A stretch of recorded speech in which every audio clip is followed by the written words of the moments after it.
Call this work session of the City of Norfolk School Board to in order. Ms. Tanner, please call the roll. Basine? Here. Campson? Here. Clanton? Present. Jordan? Here. Rousen? Here. Martin? Present. Okay, can I get a motion to go into closed session? Madam Chair, I move that we enter executive closed session. Thank you, Mr. Clanton. Anyone second? Second. Thank you, Ms. Campson. Ms. Tanner, please read the motion. Move that the members of the school board go into a closed session for the purposes which are set out in subsection A of section 2.2-3711 of the Virginia Freedom of Information Act as amended 4, discussion of the terms or scope of a publicly awarded contract where discussion in an open session would adversely affect the bargaining position or negotiating strategy of the public body pursuant to subsection 2.2-3711A 29 of the Act. The subject of this portion of the session is to discuss potential contract terms for a contract to provide governance training services to the school board. Consultation with legal counsel regarding specific legal matters requiring the provision of legal advice by the counsel pursuant to subsections 2.2-3711A and 7 and 8 of the Act. The subject of this portion of the session is the provision of legal counsel in connection with subsection A of this motion. Basine? Aye. Campson? Aye. Clanton? Aye. Jordan? Aye. Rousen? Aye. Martin? Aye. Okay. We'll go into the superintendent's conference room.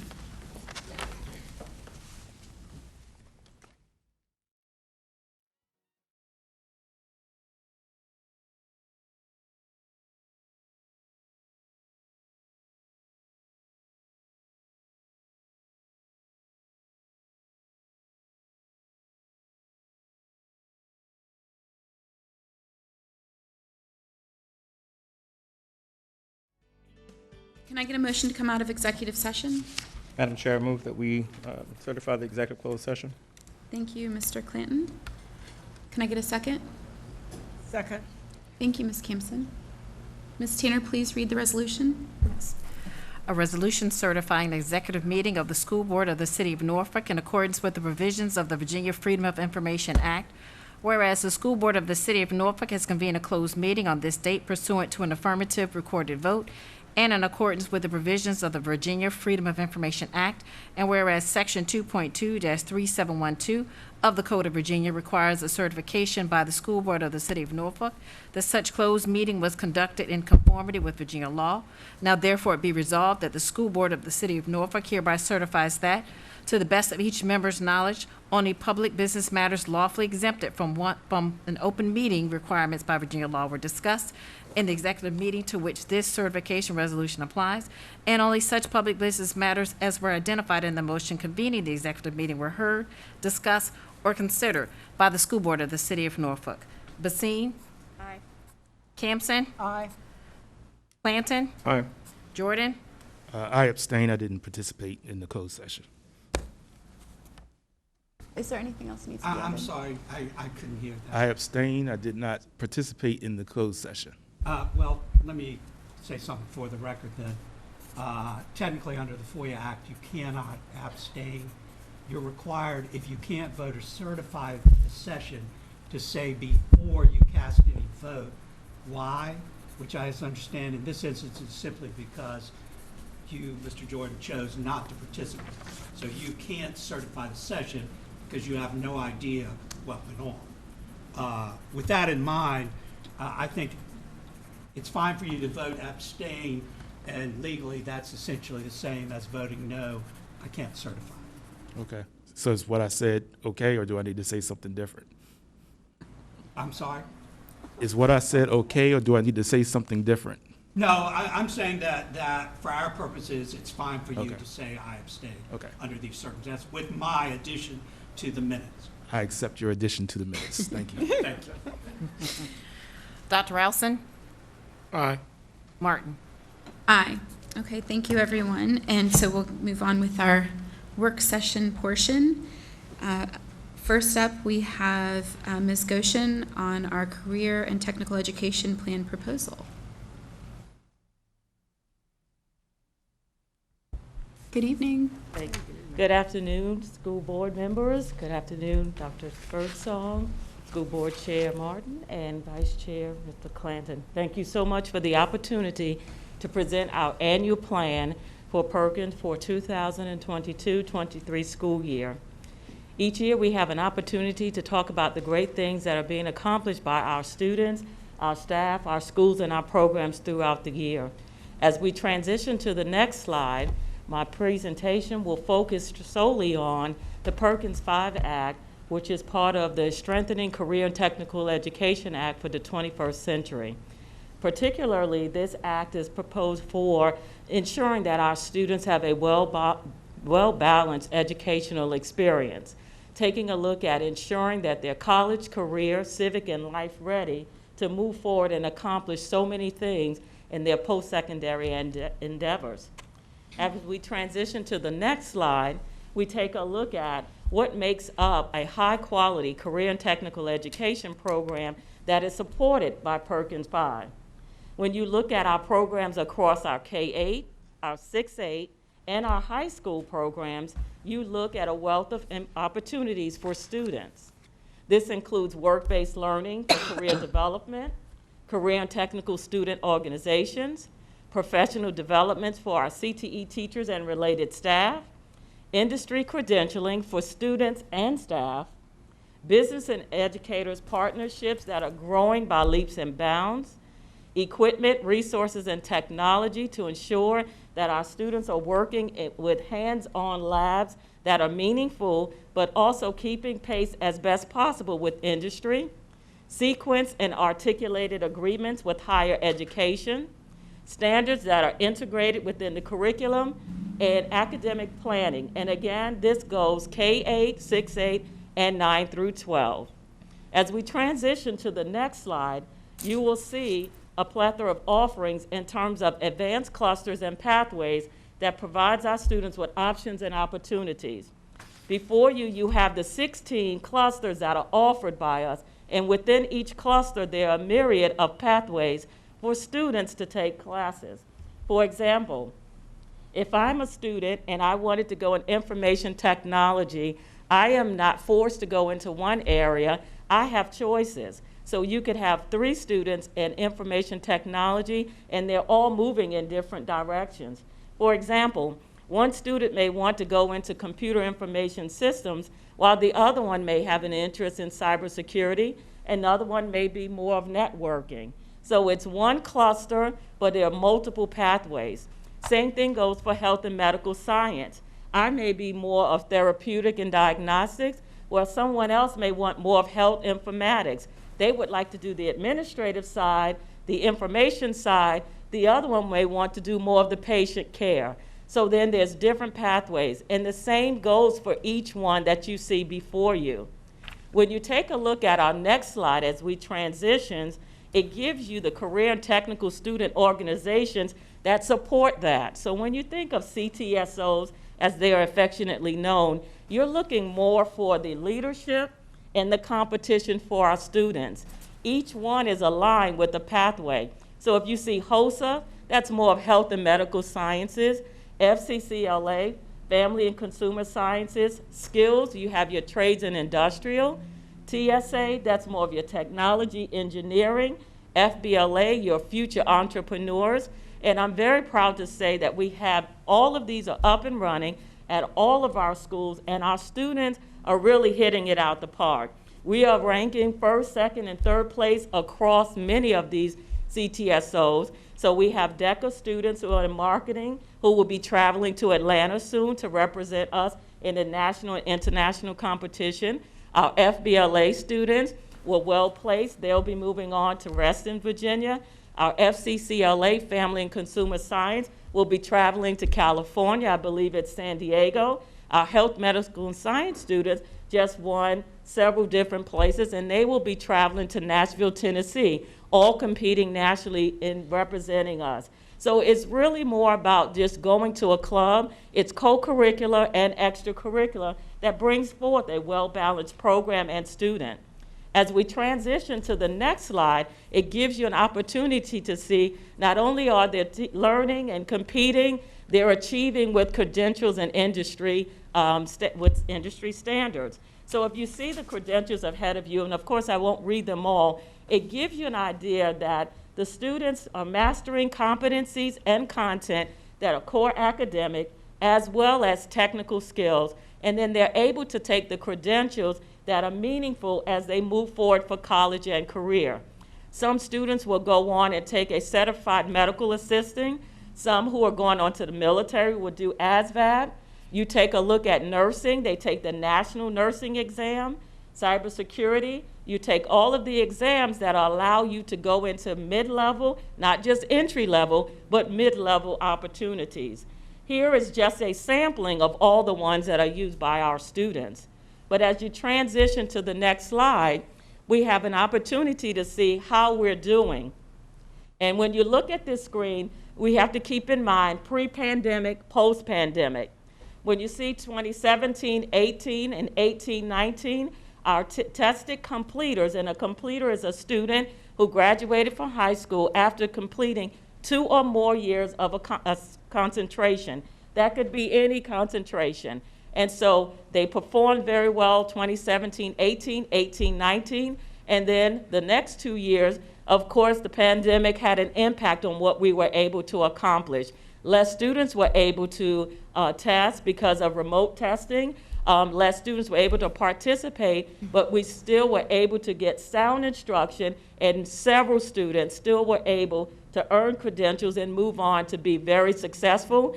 We have no doubt in our mind that we will be fully up and running spring 2022. We will start testing at the end of this month, and it goes through June. And so our students will be right back in the saddle, rocking and rolling as they always do, because they are really great students moving on to do some great things in the future.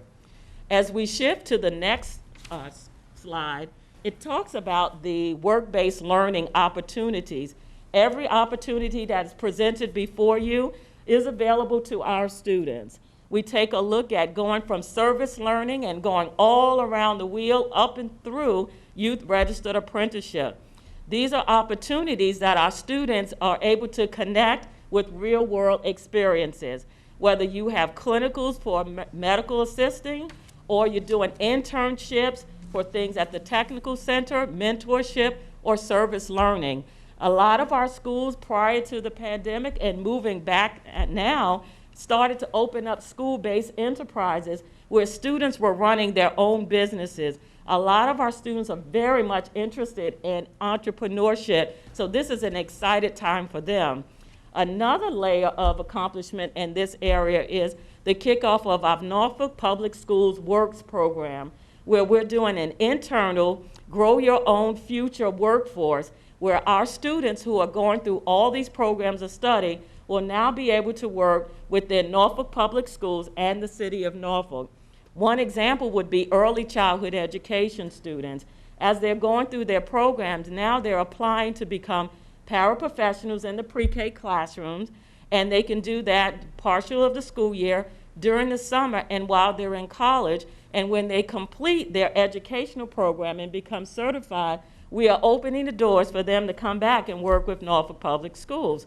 We're doing the same thing in our classified side of the house and the professional teaching side of the house. So we have several different opportunities for students. Right now, we're partnered with Hampton Roads Workforce Council, which has received funding through the city of Norfolk for our students to do paid intern and externships. So there's so many opportunities for our students to take advantage of, and we're ready to make sure we're supporting them through their journey. As we transition to the next slide, you have an opportunity to see what's on the horizon. That means we don't sit back and just rest on the laurels and the successes of today. We are building tomorrow and all of the tomorrows to come. Some of the things you will see within Norfolk Public Schools CTE program is expanded work-based learning. Yes, we offer all of those opportunities, but we are committed to having more students to enter into those programs. We're expanding them to cover every single sequence, so no matter where a student is in their journey, they will have a work-based learning experience, and you no longer wait to junior or senior year. 9th graders are being exposed, 10th graders, and then you have a version of that that's appropriate for middle school. You look at your Cte and Fusion Initiatives, bringing coursework down to elementary, and when you say coursework, it's more of career connections. Partnering with Junior Achievement, Amazon Future Engineers program to get more career introduction and infusion into the elementary grades, starting them out early and not waiting until a certain period. There are advanced pathway alignments that are coming through. We're kicking off a pilot program, and it's sort of a weird way of saying it. It's a pilot program for a pilot program. It's called Aviation and Aerospace, where we will be bringing forth the unmanned drone classes, unmanned aircraft, and aerospace programs. And we're partnering with the high school and the technical center, and we're moving that forward.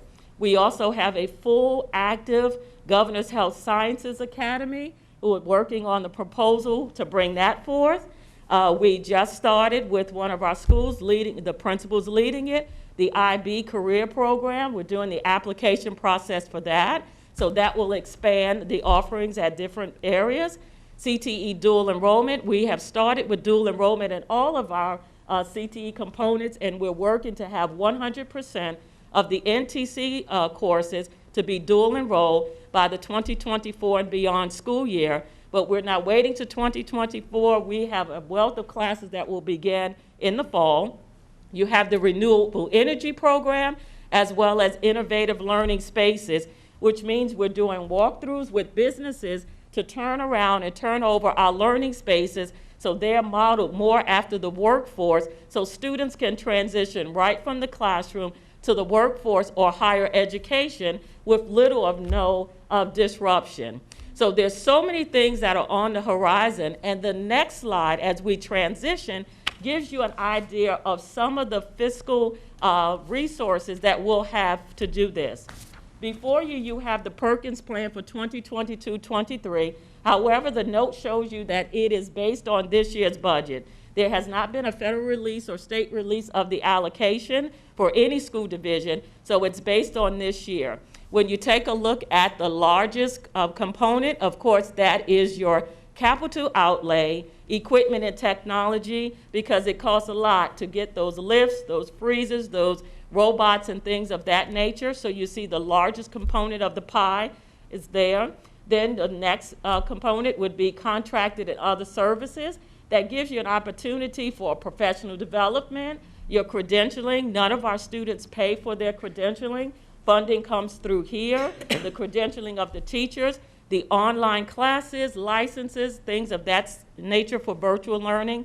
And then your next component will be personal services. And that deals with mostly supporting the plan. What are your teachers having to do outside of the normal workday and the compensation for that? And then we're also asking again this year for a work-based learning personnel to really help monitor what is occurring with work-based learning. There are a lot of legalities when you're sending students out to the world of work, and so we need someone supporting the schools in doing so. And so that gives you an idea of where we are now, where we are headed, and what exactly the plan that has been developed with internal and external stakeholders, how that plan is being brought forth, and what it will do for the great students and staff and programs within Norfolk Public Schools. As we transition to the final slide, I am open for any questions, discussions, or any point of clarification that you wish. Thank you, Ms. Goshen. Go ahead, Mr. Clinton. Thank you, and thank you for presenting this. I just wanted to go back to the on the horizon. You had the Cte dual enrollment and concurrent programs. Yes. For those who are watching, I think I know what that means. Can you explain when you say you're in expand to 100% dual enrollment? Okay. What is that? Right now, we're working with Tidewater Community College, which allows us for our students to concurrently earn college credit and high school credit at the same time. And so if a student is dual enrolled, for example, they could take, I'll take, for example, a culinary class. If they're taking a culinary class at the Norfolk Technical Center, advanced culinary, they are earning credit towards high school graduation but they're also simultaneously earning college credit that could transfer over to Tidewater Community College. There are also courses within core content that if they're taking it simultaneously, it transfers to a 2-year and a 4-year university. Our goal for Norfolk Public School students is to be able to earn a high school diploma and a certificate or an associate's degree while enrolled in high school. And so that's a lofty goal, but it is definitely attainable by our wonderful students, and we will make it happen. Thank you. Ms. Goshen, a lot of families that are listening and hear about the CTE programs, I mean, there's so many, which is amazing, and I really appreciate all that you've done to grow this program and continue to do so. But I think there's still that notion that that this is a separate program. Can you talk about the integration of the two? Like when what you're kind of continuing on what you were just saying? Absolutely. Career and technical education is available across pre-K through 12. So it's not for those who are not going to college, it's for all students. In the state of Virginia, every student has to take economics and personal finance or other classes, which are graduation requirements. They are part of CTE. It's about being college, career, civic, and life ready, and educating the whole child. There's not an either or a less than. It's integrated. So when you look at career and technical education, you have all of your core content that has been seamlessly integrated. We like to think you learn and then you do. And it is the synthesis of all the things a student has learned, and now they get to perform and they get to do it. So you're connecting what I learned in school to what I will do post-grad high school, and then you just bring the two together. So it's not for your old grandfather's vocational ed. It is high-level STEM that has taken place across. If you look at any educational system, any economic system, right now, career and technical education happens to be driving that economic factor. And so when you look at whether it's politics or education, it's at the forefront. It's for every child, not either or, it's for all children. So when you come into our classes, you'll see students with disabilities, you see high ability learners, gifted education, male, female, you name it. It's for everyone. And students are really asking for the courses, so that's why we're working to offer more. Thank you. Ms. Basine? Thank you, Ms. Goshen. I always get excited about, what our students are doing and able to do through our CTE programs, and I Thank you. always appreciate the updates. So speaking of the programs on the horizon, there's a lot of great, exciting things on the horizon. And I guess I'm trying to understand the information in slides 9 and 10, but if you could speak more to, the budgetary impact of especially the like the work-based learning expansion, the items that are set to roll out in 2022-23 school year. Can we go back to slides 9 and 10, please? Slides 9 and 10. Thank you, that's good. On the horizon, sorry. Yes, thank you.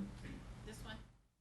Yeah, yes, so on this one, but then the next slide, slide 10, which you were on, I'm sorry, kind of breaks out, the supports it. different, areas where, so are those numbers reflective of these programs that will be rolled out, or are some of that covered outside of the Perkins? Well, point? for career and technical education, we have multiple sources that breaks up. So Perkins happens to be one part of it. That's more of your federal grants. There's state grants and there's local funding. What's on the horizon it happens to be part of our annual Perkins plan. So when you see personal services for work-based learning coordinator, then that person would support the work-based learning expansion that will take place. If you take a look and you see in the area of capital outlay, and that's equipment, that's technology, then those funds will be used to bring forth some of these pathways that you would have to expand. For example, aviation, aerospace pilot program, that's new. So the Perkins funding can be used to buy those drones that may range up to $1,200, $2,000 that we wouldn't not normally have.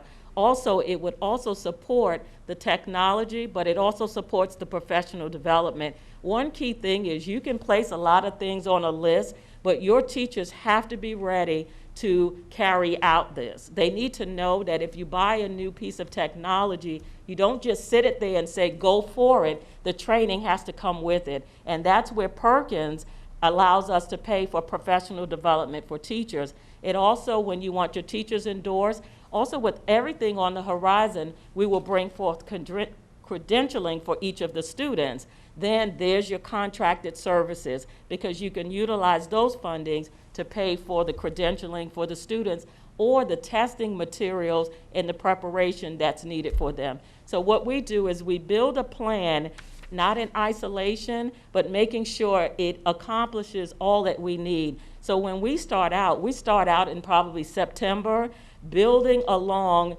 that route of, building the plane and flying it at the same time. I think we're building, flying, landing, and taking off all at the same time. But what we do is, if it's on the horizon, then our plan needs to support what's on the horizon. Otherwise, it's fragmented and it will never take hold. Okay.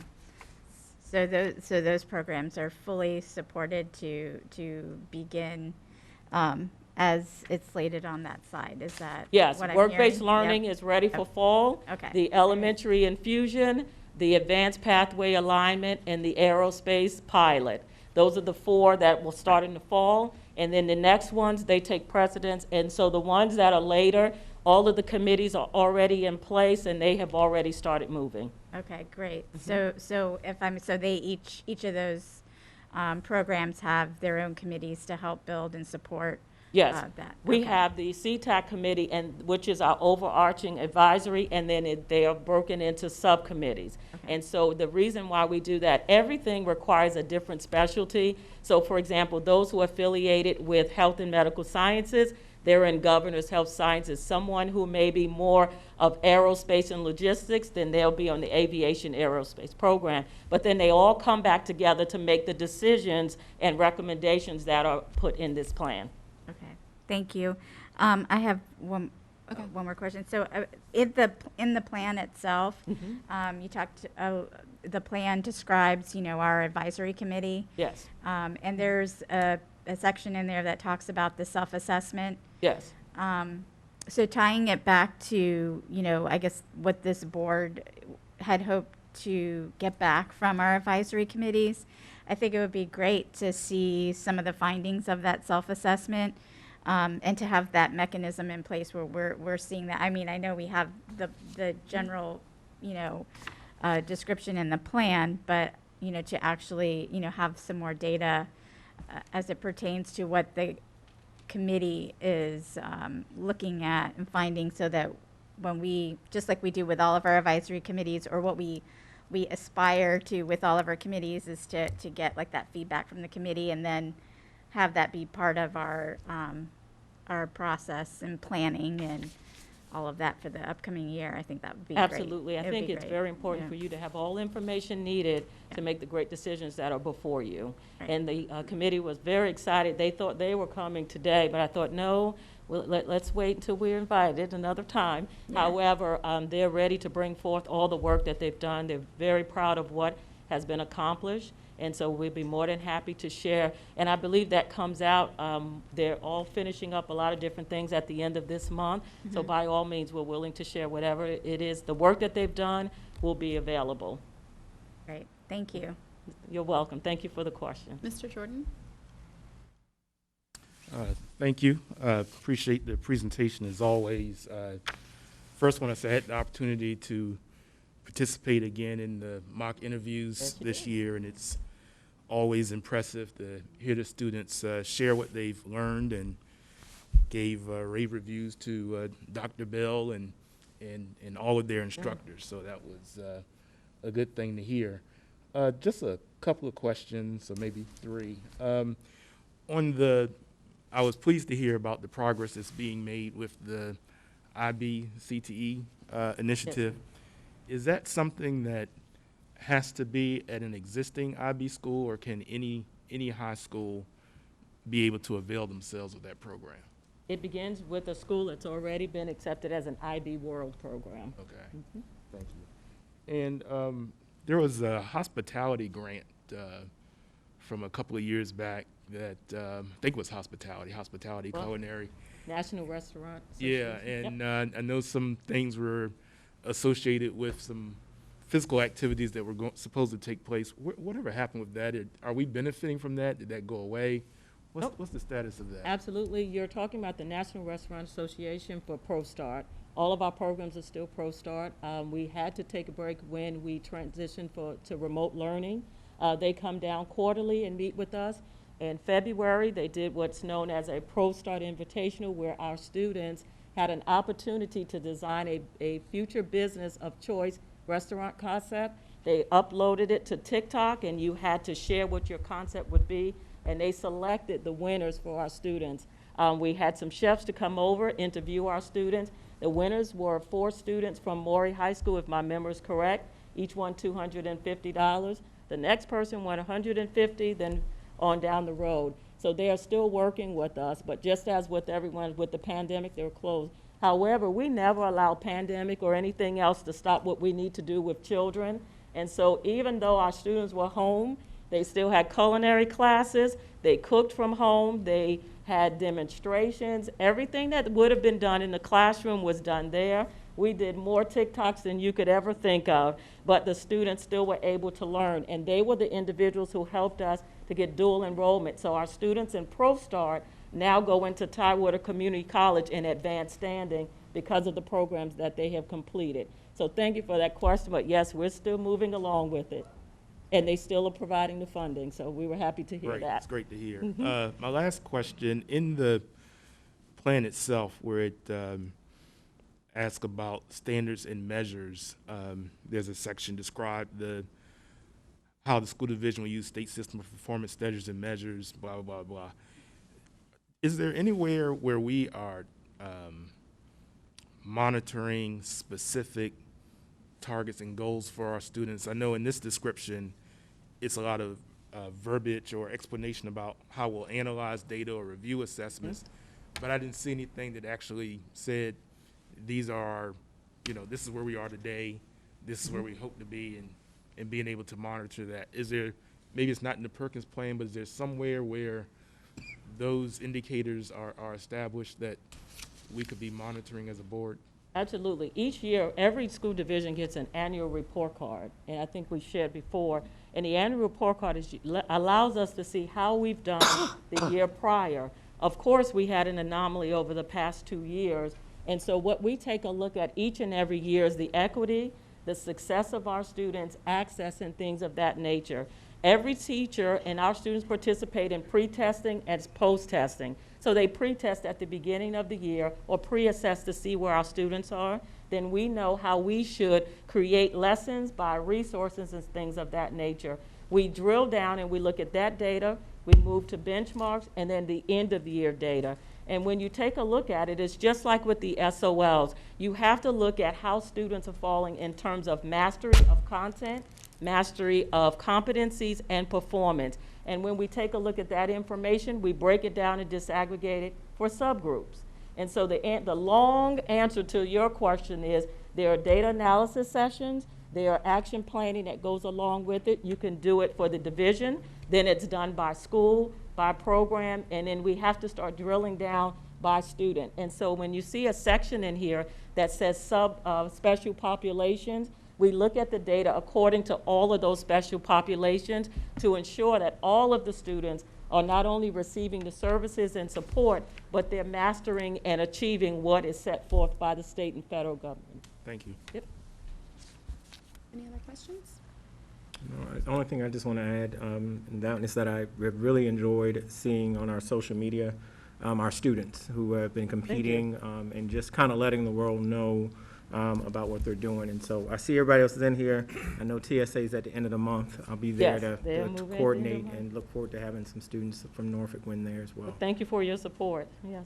Yes, sir. Yes, I would just like to comment how refreshing your report was and things that are going on, because it just takes me back to my own high school experience. Even though I was college prep, I was involved with FBLA, and I took Introduction to Business. Oh, And as I reflect back to many, many, many years ago, it was probably one of my most memorable classes, being in FBLA and Introduction to Business, along with calculus. And I mean, it was, I remember that business class more than I do calculus and some other courses that I took then. So I think it's very healthy that there's a cross-section of students who take advantage of this program, as the chair mentioned. That's very critical. I think it's very healthy to have that mix, whether it's college prep or military or workforce readiness immediately. It's good to have that cross section. So I'm very pleased and impressed with the report. We help students to find their success. Yes. We don't define it, we help them to find their success Yes. and to exceed. Yeah. Yeah, I Thank was you. college prep as well, but I was very active in junior achievement, and that was very memorable. Yes. I agree with you there. I do have a couple questions, and then we'll go to you.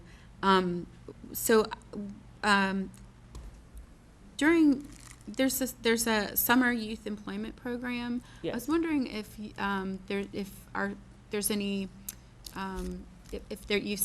you help students to get the real on-the-job experiences during the summer breaks. Yes, we have what's known as the Next Gen program with the generosity of the City of Norfolk last summer, and we're hoping this summer, the Next Gen program, in collaboration with the Hampton Roads Workforce Council, will allow our students to participate in paid internships.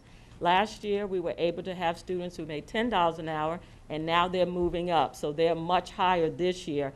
And so they are trying to keep pace with what the industry happens to be offering students. So not only will our students work during the school year, they also will get educational stipends to work during the summer months. So that's a great opportunity if someone's not going to summer school but would like to get a head start on being introduced to the world of work, whatever their pathway may be. Okay, Yep. that's wonderful. And then my next question, when you were talking about the teachers program, they going into education Yes. and then coming back to work for the district, is that how I understood That's that? it. Are there any incentive opportunities such as tuition or grants forgiveness or guaranteed work if you enter in that program? I know when you return from teaching, you're eligible for forgiveness of a grant related to that. We're also looking into, because sometimes that's 4 years down the road, we want to help students now. So we're looking at helping pay for whatever licensure they need to go through. Also, any incentives and stipends that we can partner with higher education. So if our students happen to go through our teacher cadet program and then they go on to a local university, what type of scholarships or incentives that we can partner and get, as well as advanced standing. How could some of the program work that's being done in high school take off some time and credits that they need? So we're looking at a variety of ways to support students in addition to the experience in and of itself. If they're going to college and they're working as a paraprofessional, then that's giving them the experience, that's giving them some pay. And we're also looking to see how, if they do not go the 4-year route right away, how the 2-year route can do that, because students take different exit and on-ramps. And so if you're going 2-year, how do we support you through that? 4-year, how do we support you through that? Thank you. Ms. Basine, go ahead. Yeah, I was just wanted to comment and piggyback on something Dr. Ralston said, which reminded me, just like we do decision day for, our students that are going off to college, I think it'd be great to do something similar for our students who, have a job, once they graduate, in the workforce, that, coming out of the program.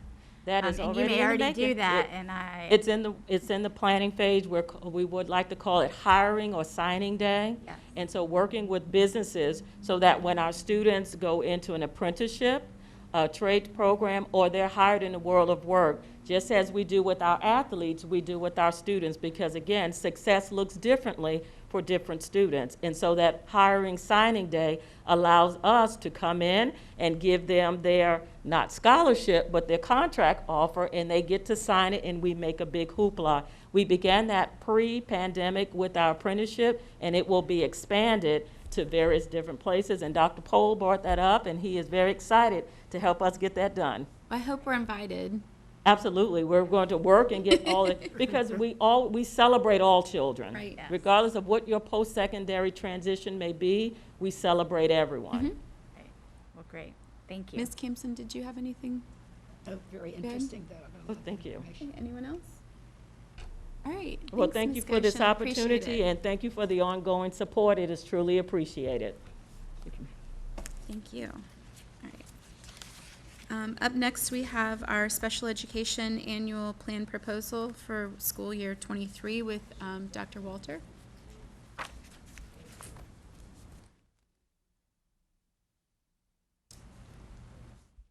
Good afternoon. Good afternoon. How are you all? Good, how are you? I'm doing well, thank you. Great. All right, so once again, good afternoon, Chairwoman Martin, Vice Chair Clanton, Dr. Birdsong, members of the school board.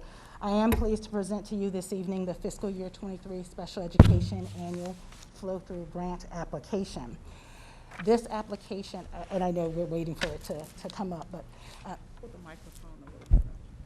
Can you hear me? Yeah. All right, there we We go. can also lift the lectern. No, I think I got it straight now. Okay, so this application has been developed in collaboration with our colleagues in the Budget and Finance offices, so I certainly would be remiss without beginning by thanking them for their assistance in this, as well as Dr. Birdsong and Dr. Poe for their support of learning support and all of the work that we're trying to do on behalf of students with disabilities in Norfolk Public Schools. All right. Waiting. All right, and if we can go ahead and go to the next slide. I will begin by providing background information related to the Special Education Annual Plan and its requirements to the board and for the public. This is an application to apply for federal grant funds to support students with disabilities under the Individuals with Disabilities Education Act of 2004, commonly referred to as IDEA. The division's December 1 count of students with disabilities impacts award amounts, and funding is contingent upon final approval and award amounts by VDOE, so adjustments may be required based on those final award amounts and any changes that VDOE requests prior to approval. Next slide. All right. Funding flows through the Virginia Department of Education to Norfolk Public Schools from the federal government. The NPS plan was reviewed by and presented to the Norfolk Special Education Advisory Committee at their March 24th, 2022 meeting. Plan implementation is reviewed and a new application is submitted annually to VDOE. Next slide, please. As noted on this slide, the superintendent of schools must certify the completed special education annual plan application and confirm the statement of assurances related to Norfolk Public Schools' responsibility to provide special education evaluations and services. Next slide, please.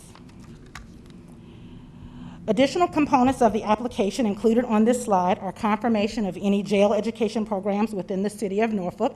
Norfolk Public Schools currently has two teachers that provide services at the Norfolk City Jail for incarcerated youth with disabilities. Maintenance of effort projections, which requires that all school divisions maintain at least the same local or state funding levels as the previous school year in supporting students with disabilities. A description of the proportionate set-aside amounts which support students who are homeschooled or parentally placed in private schools that live within the city of Norfolk. And then the final section of the application provides a description of the Title 6B and 6C grant funds referred to as Sections 611 and 619, which can be used for personnel and other services related to educating students with disabilities. Next slide, please. Thank you. The Department of Learning Support remains dedicated to meeting the unique needs of students with disabilities and providing a continuum of quality services and programs from early childhood through post-secondary. As of March 18, 2022, NPS is responsible for providing services for 4,286 students with disabilities. Special education flow through federal funding is used to support special ed services within the city, and with the exception of improving aging infrastructure, it serves to enhance the division's Drive for 5 efforts as noted on this slide. Next slide, please. Excuse me. In that respect, Learning Support Special Education continues to work diligently to move special ed programs and services forward on behalf of our students in several identified areas of focus that you see here on this slide: academic achievement, recruitment and retention, and engaging stakeholders and creating a culture of caring. These include working in partnership with overall division efforts to improve these areas and working with all of our stakeholders. Next slide, please. All right. So on this slide, you see a few pictures of some of the work of some of our students in the division, as well as our staff, and including our learning support staff as well. In terms of academic achievement, our department has participated, like many of our colleagues, in school data meetings and the division's on-time graduation meetings throughout the school year. We've collaborated with school leadership to maintain and increase our focus on graduation of students with disabilities, beyond simply on-time graduation, to also have more discussions about diploma type and dropout recovery for students with disabilities. As many of you all are aware, we redesigned the SEAS program at the start of the 21-22 school year. We began a phased approach in requiring implementation of our Rethink data collection and progress monitoring tools for IEP goals. We've provided opportunities for literacy training, such as letters around the science of reading and other professional development on a variety of topics organized around the high leverage practices for students with disabilities. And we've expanded our focus in these offerings by making them available not only to special education teachers and related services staff, but also to general education teachers and administrators in line with the JLARC recommendations. We've also expanded ESY guidance and summer school supports. And as we move into 2022-23, we'll also be expanding our focus on middle school literacy as well through the use of strategic instruction model strategies in collaboration with our local Ctacs at William & Mary University. In terms of recruitment and retention of staff, the Department of Learning Support has engaged in providing roughly 1,354 hours of professional development and collaboration opportunities for various division staff, starting with our new teacher orientation back in August, up through as recently as middle of March. A large part of the Learning Support's efforts to support recruitment and retention involve the provision of resources and professional development, including individual coaching and assistance as requested or needed. Our goal is to support staff, both veteran and new, with the skills, tools, and resources that they need to be and feel successful in the work, and this is an ongoing effort. We're also currently working on efforts to contract anywhere between 1 to 3 BCBAs, which is, I know, was an area of interest from last year, to provide consultation services around division needs and supervision of applied behavior analysis-focused professional development. Specifically, we'll be working to work with some of our select staff on registered behavior technician training, as well as providing an ABA SEL learning series of professional learning community for our SEAS intervention counselors. In terms of sustaining community and creating a culture of caring, similarly, we're continuing efforts to reintroduce our department as a department that provides quality supports to parents of students with disabilities and the community, including working to staff our Parent Resource Center technician position and active support of the Norfolk Ctac in our role as consultants to the committee. We expanded our Summer SEAS Professional Development Conference in summer of 2021 to include sessions for parents and families. And our goal for the summer 2022 conference is to expand that so that there's a full track of options and workshops for parents and families. We've collaborated with the VDOE Office of Family Engagement to provide critical decision points training to secondary administrators, and we'll include elementary administrators in the training for the 2022-23 school year. And we'll also collaborate with our Parent Education and Advocacy Training Center to provide additional offerings for families. So that said, plenty of work has taken place just this year. We have more plans for next year, and we're excited about the journey. If we can go to the next slide, please. And I'll start with the application. The fiscal year 22 application funded the full-time positions noted on this slide under Section 611 for school-age services. So you see here 39 special ed teachers, 75 special education paraprofessionals, 2 teacher specialists, 4 administrative assistants, and 1 special education administrator. And our fiscal year 23 application intends to maintain the same level of staffing, right? If we can go to the next slide, please. On this slide, you see here a screenshot of the actual application that provides the budget worksheet for Section 611 in column C. The total budget amount is $6,100,781.64. The entirety of the grant is expended in order to continue supporting currently filled positions, which you see in the personal services and employee benefits lines. Other services are indirect costs. Those costs are charged to all federal grants to run grant programs and offset the division's operating budget. The monies go back towards the district, towards the operating budget, and assist with associated costs. The state sets the indirect cost rate that divisions are allowed to charge to grants annually. The $257,500.38 you see here and in all sections of the grant reflects a 4.5% indirect cost rate. This is less than the current fiscal year 22 rate of 8.6% that the state allows in indirect costs for Norfolk. Again, a reflection of the division's effort to responsibly use funds and help to sustain our grants. The proportionate side amount supports parentally placed private and homeschool students in Norfolk. NPS uses these to provide speech and language services, so we do contract one speech language pathologist to provide those services, and the other $2,000 you see here for materials and supplies to support those. All right, next slide, please. Norfolk additionally outlines a portion of the grant funds for coordinated comprehensive early intervening services, referred to as Cs. The funds were budgeted in the previous application to support one C specialist, a C social worker, a C's counselor, and 24 paraprofessionals. For the current, prior to the redesign during the 21-22 school year, we moved so that there was one C specialist, a social worker, and we moved from one counselor to the 12 counselors. And so that one bullet should have been removed from the slide. My apologies for that. Both due to the COVID-19 pandemic and the redesign of the C's program at the start of the 21-22 school year, this year is essentially a baseline year in terms of C's data and intervening services. An overview of C's data points through March 11th, 2022 has been provided to the board as a supplement to tonight's annual plan application and presentation. But for context, so far this year, NPS has provided C's intervention supports to 135 students, 54% of which are students with disabilities, and 89.6% of which are Black or African American, which was the group identified by VDOE as our disproportionate group of students. In the previous year, the division provided C services to 186 students at its highest point throughout the entirety of the year, with only 8 being students with disabilities, or about 4.3%. Okay? All right, next slide, please.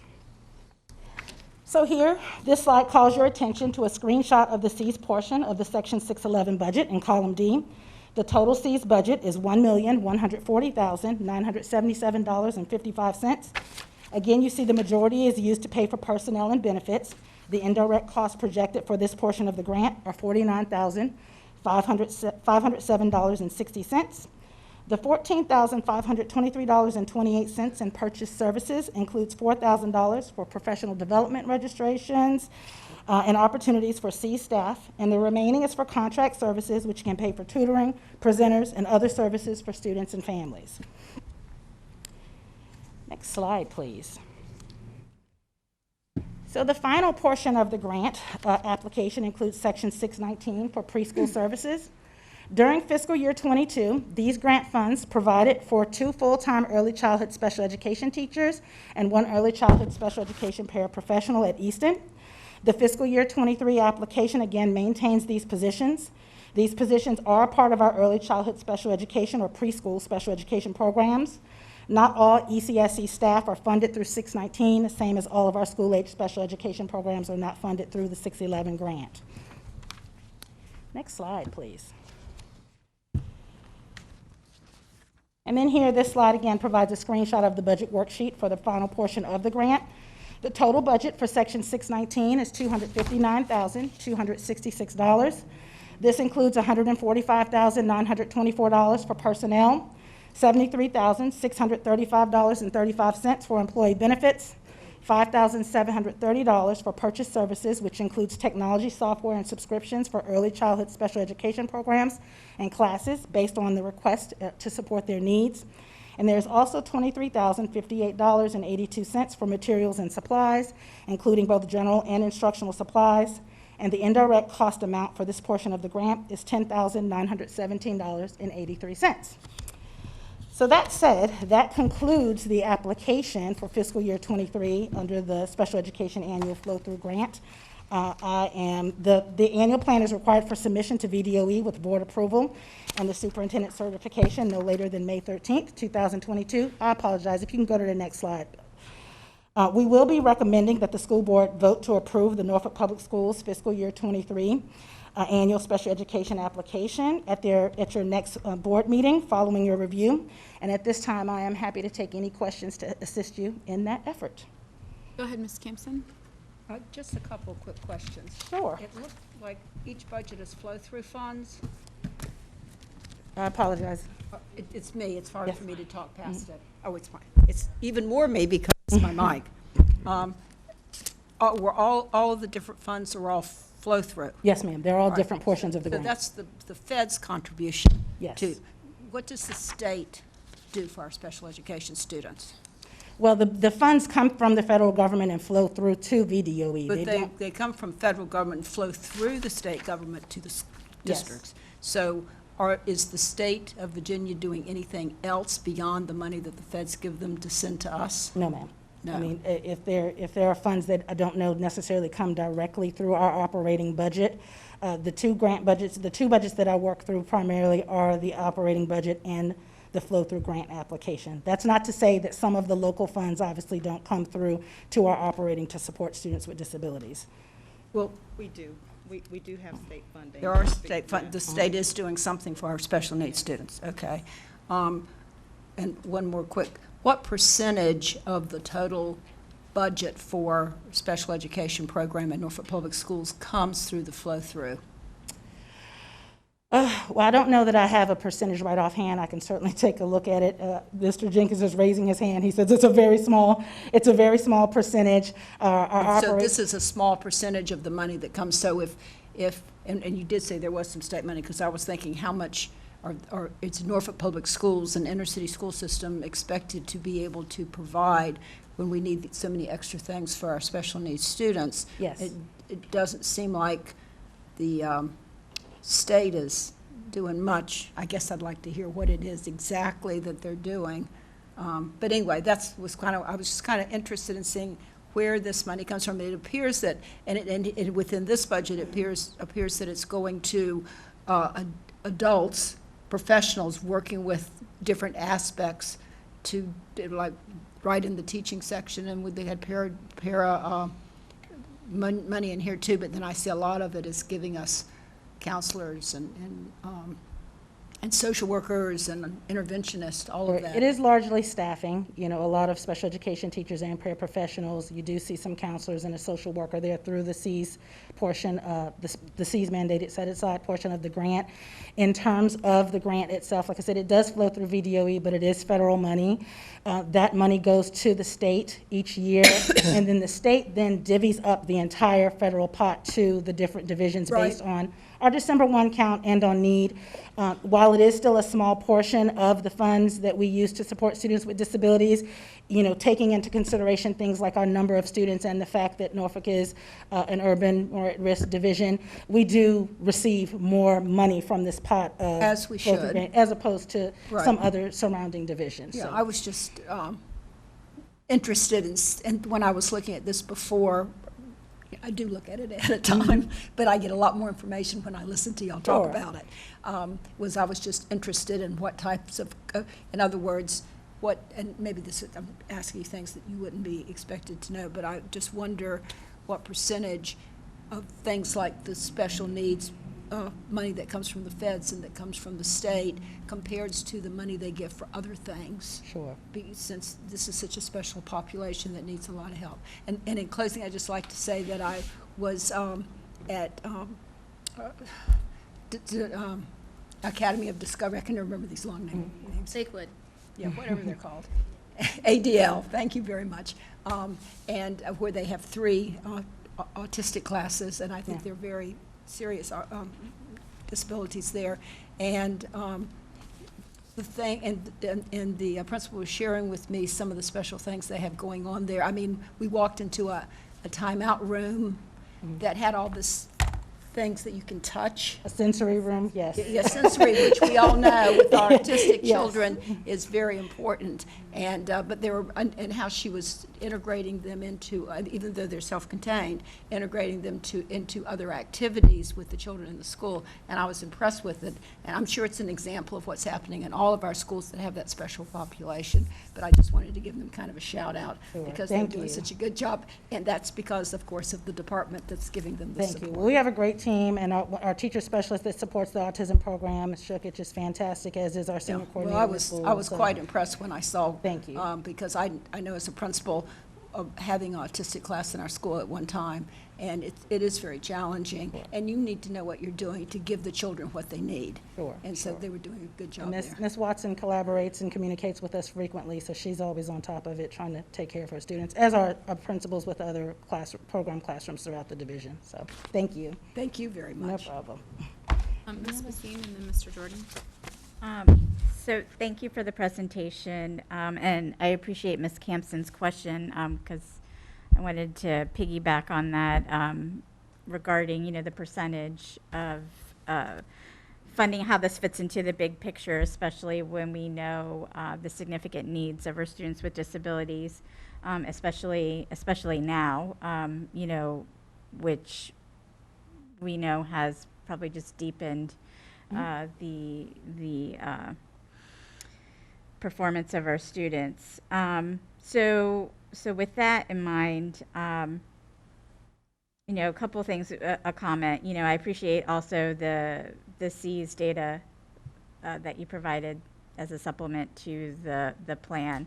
And I think for the board, I mean, it's, you know, I think we consistently see the need to focus, especially in this regard anyway, focus on our Black students and our students with disabilities.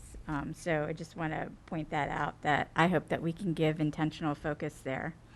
I think if I heard you correctly, you mentioned that as part of this plan, there are funds being used to hire a BCBA. Did Well, I I hear did that mention that correctly? we're going to be contracting, we're working now through purchasing and procurement to work through the RFP process, and then our goal is to contract with probably 1 to 3 BCBAs Okay.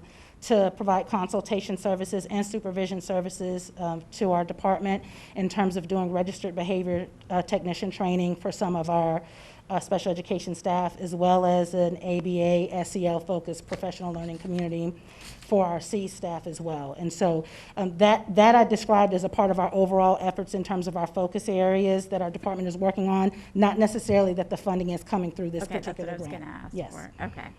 All right. Well, I'm very excited to hear that. I've been a strong advocate for having those resources in our school division.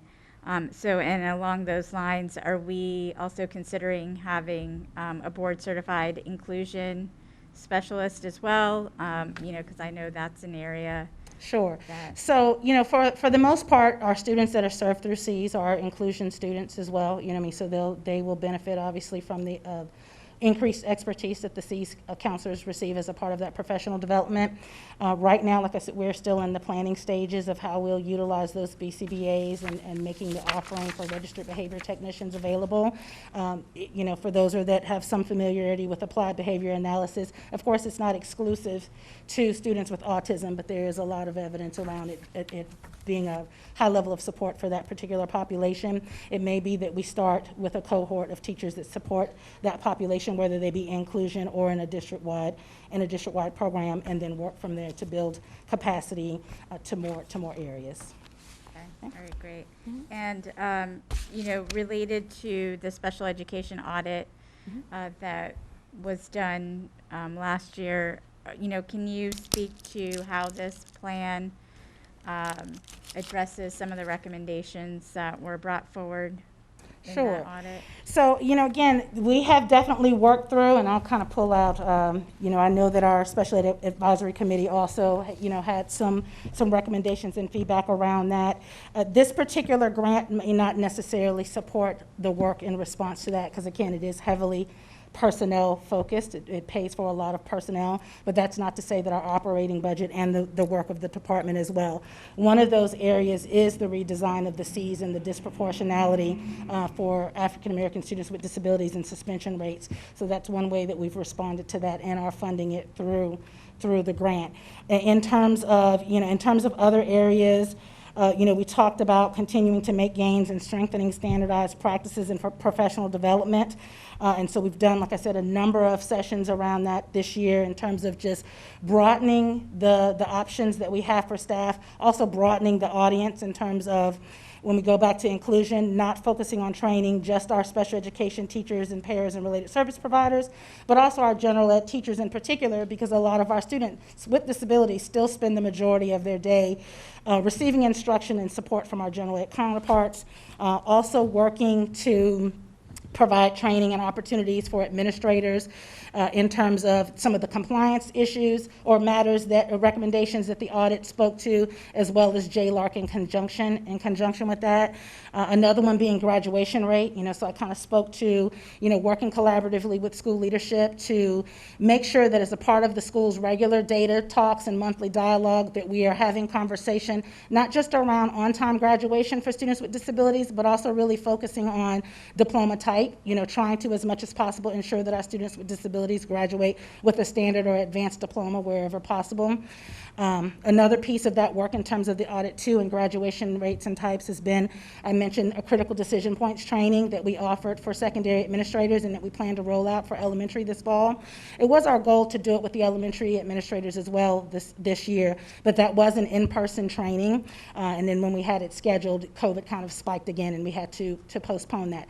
So we're planning to roll that out, but that is a training that VDOE Office of Family Engagement has offered for families. It does talk a lot about the critical decision points that take place throughout a student's academic career as a part of the IEP team that parents really need to be aware of so that they can be fully informed and engaged members of that team and be really aware of what the decisions are taking place and how they may impact children's outcomes. So again, that's another piece of work that we're doing to kind of respond to and address some of those areas. In terms of post-secondary transition outcomes for students with disabilities, another area mentioned both in JLARC for the entire state, but also for Norfolk Public Schools. Like I said, not necessarily funded in this grant, but in other areas such as our ESSERS grant and our ARP funds. We've allocated funding for more increased literacy training. We've allocated funding for things like PAYS labs, practical assessment and exploration system labs, which provide school-based sort of work skills training opportunities for students with disabilities, mild, moderate, and severe. So it can also be inclusion students in order to just provide them more options around different strand areas, similar to the work that Ms. Goshen is doing for CTE, but not quite as involved. She's the expert at that, of course, but working to fund those kinds of things so that we have more rich and a varied sort of opportunity within schools for students and for teachers to work on post-secondary transition goals. There are probably a number. We are planning on rolling out those labs in each of our 5 high schools this fall, and then the goal is to roll them out as well in the middle schools, in subsequent years to make those opportunities available. So there is definitely I believe a significant amount of work that is being done just based on, what we've observed our overall needs, but certainly in response to both the audit from the Council of Great City Schools and the JLARC report as well. Okay. All right, I'm thank you. going to move around and then we can come back to you. Yeah, Is that that's okay? fine. Mr. Jordan, go ahead. And welcome, Dr. Gabriel. Thank you. Thank you. Thank you for the presentation. I actually wanted to see if you could walk us through the, how do you pronounce it? C's? Yes. Out of school suspension data, because I have some questions about what is individual students versus potential students that may have multiple offenses. But can you just kind of walk us through the data chart? Sure. So you were provided a supplement. Is there any particular area you just kind of wanted to run Yeah, through just if you overall? could just walk us through. Sure. And so on the first page of that document, again, it notes that so far this year, or at least as of March 11th when we were pulled and started organizing this data, we've served 135 students in the division under C's, which means they've had opportunity to work with the C's counselor and receive individual or small group counseling. Their parents have had opportunity for professional development and workshops and those kinds of things. Of those 135 students, like I said, 73 of them are students with disabilities, so that's roughly 54%. Of those students with disabilities, 4 of them were twice exceptional. In terms of general ed students served under C's, that was 62 students, which is 46%. For those of you that were, on the board last year and were part of the presentation, there was a lot of discussion around the redesign of the C's program so that our C's services could be used primarily to support African American students with disabilities that were at risk of high rates of suspension versus in prior years, the state mandated that we set aside these funds due to disproportionate suspension of African American students with disabilities. But while they mandated that we set those funds aside, they did not permit for us to use those funds on the actual group of students that were identified as disproportionate. So I think I said earlier in the presentation that last year we served about 189 students, and at that time, only about 4% of those students were actually students with disabilities. So we've definitely had a shift in the demographic to try to make sure that we provide the services to the students where we're seeing the area of concern. In terms of by ethnicity then, so then you see here on the chart that 121 of those 135 students were African American, so roughly 90%, and then of course very small numbers of the other demographics. In terms of gender, we had about 54 females, so 40%, and then 81 male, which is 60%. And just again for context, that disproportionality was not based on gender, it was just based on ethnicity and race, you know. In terms of primary disability categories, of those 73 students with disabilities that received C services, 10 of them were students identified with a primary disability of emotional disability, 2 with intellectual disability, 22 with other health impairment, 20 with specific learning disabilities, 19 with the Section 504 identification, and then again overall 73 being students with disabilities either under IDEA or Section 504. And then, of course, you see a breakdown in terms of schools. So again, this is all a breakdown of that same 135 students and school layouts in terms of where they're attending school at this time. Can you just pause there for a moment? So can you just remind us on the how the school determination is made? So the school determinations, one of them is taking a look at the data to determine if they have a group of students that fall into the disproportionate group, so students with disabilities that are at risk for high suspensions. The second piece of that, those students, they will kind of take a look at if they're already a student with disability and have a discipline history or demonstrate risk of suspension. While the state allowed us to shift towards now serving students in that disproportionate group, they still identified that we can't exclusively serve only students with disabilities, which is why you still see some general ed students here. They want us to still provide interventions for general ed students that might be at risk of disproportionate suspensions, with the hope of preventing them from ending up in a situation where they might be identified. However, for those general ed students, those students are referred by the school, so high flyer students at risk, and they will go through a multiple disciplinary team process where we sit down as a team to take a look at the concerns, what other supports are provided at the school, and if C's is appropriate. Okay? So in the instance where it says 0, does that mean that there were no eligible students, or there were just no students that were served? No, so honestly, for our schools that have 0, part of that this year is that we have 12 C's counselors, and staffing of those has been an ongoing process this year. We're now at 10.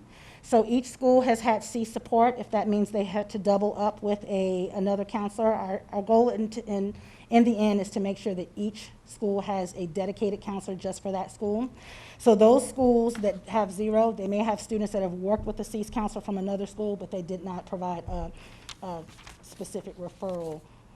All right. So then from there, the C students by grade, as you can see, a majority of those students are at the middle school level, broken down by grade, but a total of that 105 of them are middle school students, and then about 30 at the high school level. And that is true to data in terms of where we see a high level of need in terms of middle school supports, but certainly the high schools need assistance too, and they take advantage of everything that's offered. In terms of the out-of-school suspension data, we had about 15 of those students that have had no suspensions this year, 37 that have had only 1 to 5 days of suspension, 24 that had 6 to 10 days, and then 76 that are about 10 days or more. And that's definitely a group that we want to make sure, well, all of them we want to bring down and increase the number, hopefully to 0 as much as possible for students, but certainly to keep them out of that the 11 plus day range, which is also where we start to get into the disproportionality. Right, and this is one of the places where I had questions. So these are not individual students. These are students that could have had multiple suspensions, or are we saying these are individual students? So for the most part, they're going to be individual students, because what that means is we have 15 individual students that had 0 days of suspension this year. Right. 37 students had 1 to 5 days of suspension this year. So their total days out of school due to out of school suspension would have fallen between 1 to 5 days.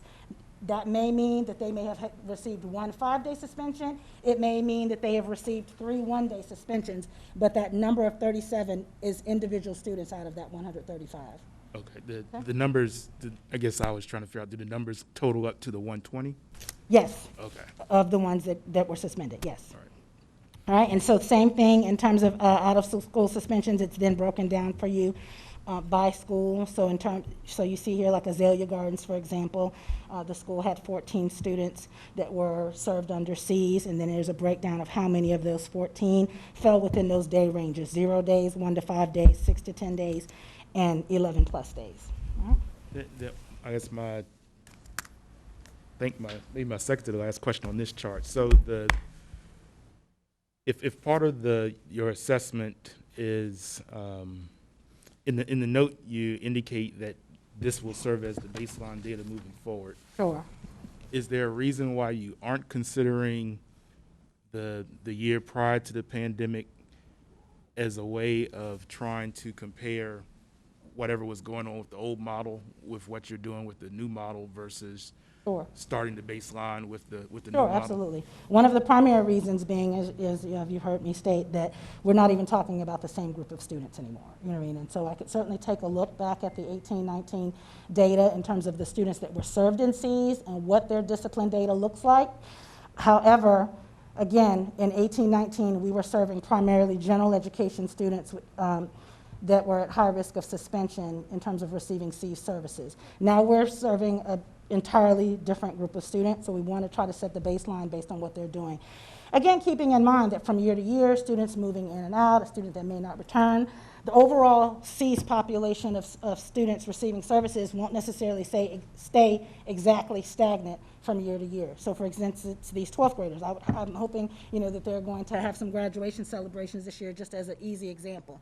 But we do kind of want to use it as a baseline to say, based on the redesign, based on the use of C's intervention counselors as opposed to the previous model of paraprofessionals, and based on knowing that we're serving the actual disproportionate group that VDOE has identified versus general ed students, this will serve as our baseline. And then my last question, I guess going back to the general plan and the focus on attracting and retaining staff. So we know from our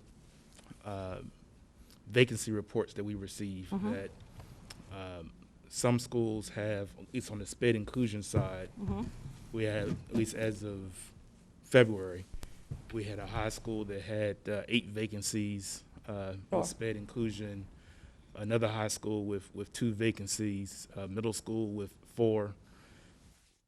Can you tell me how this relates to the this plan and what more is being done with intentionality to address these vacancies that we have? Because in some of the cases, they've been this way for more than a year, 2 years, and longer. And so each month we get these reports, but it seems to be at some of our campuses this ongoing issue. Can you speak to that at all? Sure. So I can say, in terms of those efforts, again, they're not addressed in the annual plan application, which is pretty much an application for funding. And as I said, that application funds a certain number of positions already, some of which may be at these locations. I don't have a breakdown of what all of those 39 teachers and 75 paraprofessionals are right in front of me today. However, in terms of, say for instance, a high school that you mentioned that may have several inclusion vacancies, and we do certainly work with school leadership to talk about ongoing supports for them and how to manage that throughout this year. We've certainly tried to be as creative as possible given the pandemic and engaged in resources and practices that we haven't normally in the past, including going so far as to hire special ed teachers through contract services. Previously in the past, we've used contract services for related services staff, such as like OT, PT, speech language pathologists. This year, we've reached out to vendors and said, hey, do you have, for whatever reason, any certified special education teachers that are certified and working through you as a vendor that may not necessarily want to apply with the school division for whatever reason? So we have, provided, for instance, a contract services special ed teacher to what I'm sure is the high school that you mentioned in your monthly vacancy report. We've also, our department has individually participated in division hiring events. I think one as recently as the February one. I had several teacher specialists go out and help schools to interview and try to select and identify candidates in places where we've had shortages of staff and students have significant needs, for example. So not necessarily, our inclusion students, but our students that are in our program classrooms. We've had to make decisions about, moving students to locations where they will receive services in front of a highly qualified special education teacher versus, trying to ensure that a long-term substitute can provide that level of need throughout the school year. So, it's certainly a continued work in progress. It is certainly a collaborative effort, but it's not one that's been ignored, and we are continuing to work through that for the fall as well. Okay? Thank you. You're welcome. I just want to follow up on that question because my concerns were about staffing as well, and so I see that I took away that because you're not asking for more staffing, you're not fully staffed. That I'm sorry. Say that again. You're not asking for more staffing. That would suggest that you're not fully staffed. Yeah. So, us not asking for more staffing is not just around not being fully staffed. Yeah, I know as well. there's other factors too. The reality of it is that right now, like our population of students with disabilities has not increased to a point that we would have to allocate a whole lot more special education teachers. We certainly have overall, all right. We certainly have allocation discussions every year by school. Matter of fact, those are, I think, beginning tomorrow, with elementary schools and then in high schools. We have allocation discussions both with the school leadership department and with the principals from those schools to kind of talk about their projections in terms of projected enrollment for the next school year. And we make adjustments to allocations as necessary based on that enrollment. Truth be told, though, especially during the pandemic, coming into the pandemic last school year, returning virtually and in person, and then also going into next school year, we're not adjusting folks' allocations really even if their regulatory special education caseload numbers say that we could, because understand that regulation provides a minimal, I think, level of expectation. It doesn't say that, but a minimal level of expectation in terms of special ed staffing.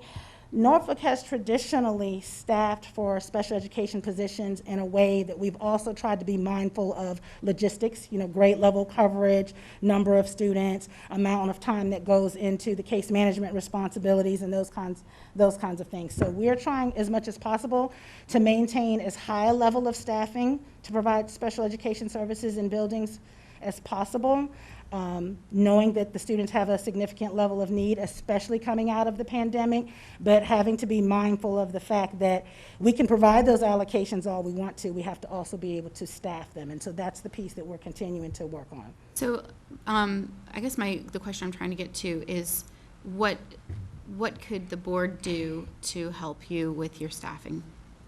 Well, I think that a lot of the things that we need right now, the board has already voted to approve. Dr. Birdsong has, submitted proposals in the operating budget, things that we have conversation around every year, like salary increases and benefits, which I know is a very important topic in the community. Certainly we support those, the bonuses, those kinds of things help. I think for us, like I said, at the end of the day, for my department as a support department, outside of compensation, what we try to make sure we do is provide people with the right resources, skill sets, professional development, just empathy towards the challenges that they say they face. So, I do have folks reach out to me individually, or principals who are very collaborative and reach out and say, hey, I want to be creative. How do I, can I adjust this, or can you support this, or do you have funding for this? So in terms of resources, between our operating budget as well as the additional federal funds like ESSERS, the division, Dr. Birdsong, Dr. Pohl, they've heavily prioritized. If I've said, can we have PAYS labs, because teachers need to do post-secondary transition training, they need to develop post-secondary transition goals, but we would like to prevent them having to create everything from scratch. Can we find evidence-based resources and tools for them to use and put them in place? So that's one of the ways that we are handling that.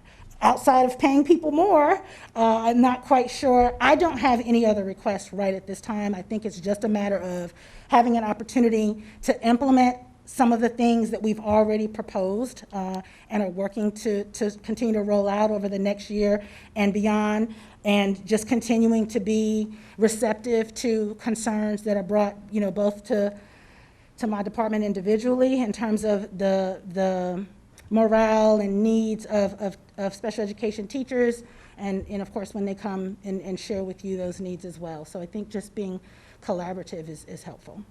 Okay, thank you. Go ahead. And to your question, Dr. Martin, in the operating budget, it was the advisement of Ctac and working with Dr. Walter and our other special educators.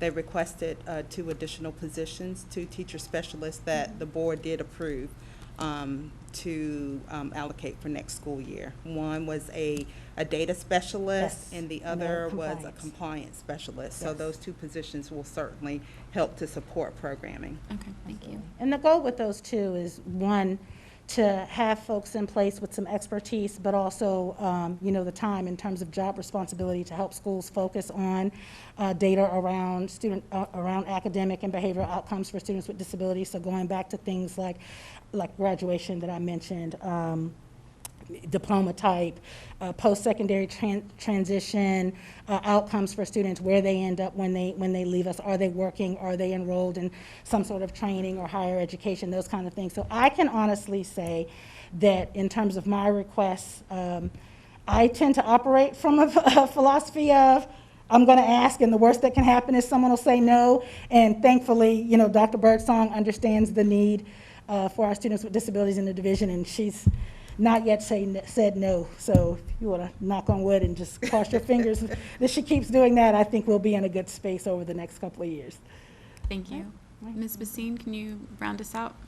Yeah, so I had questions too about the vacancy, and I appreciate Mr. Jordan and your question around how the board can support you. One area that that I often hear about too, and you mentioned it, is just the support in the classroom. I think some of our special education teachers feel like they are doing a lot of paperwork. A tough job. Yeah, and so what tools and resources does this plan address, for, doing like the FBA and developing the BIP, those kinds of things I know have, some have expressed, those can be cumbersome. Sure.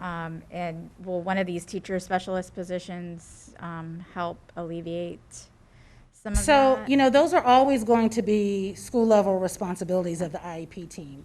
My department, we are here to support. We can provide technical assistance. We can even participate in that process where schools feel like they have circumstances where, this is a unique situation with the student that we've not necessarily seen. So we're going to need a little bit of assistance with navigating the IEP, FBA, BIP, MDR, all the acronyms that come with special education, but navigating those processes.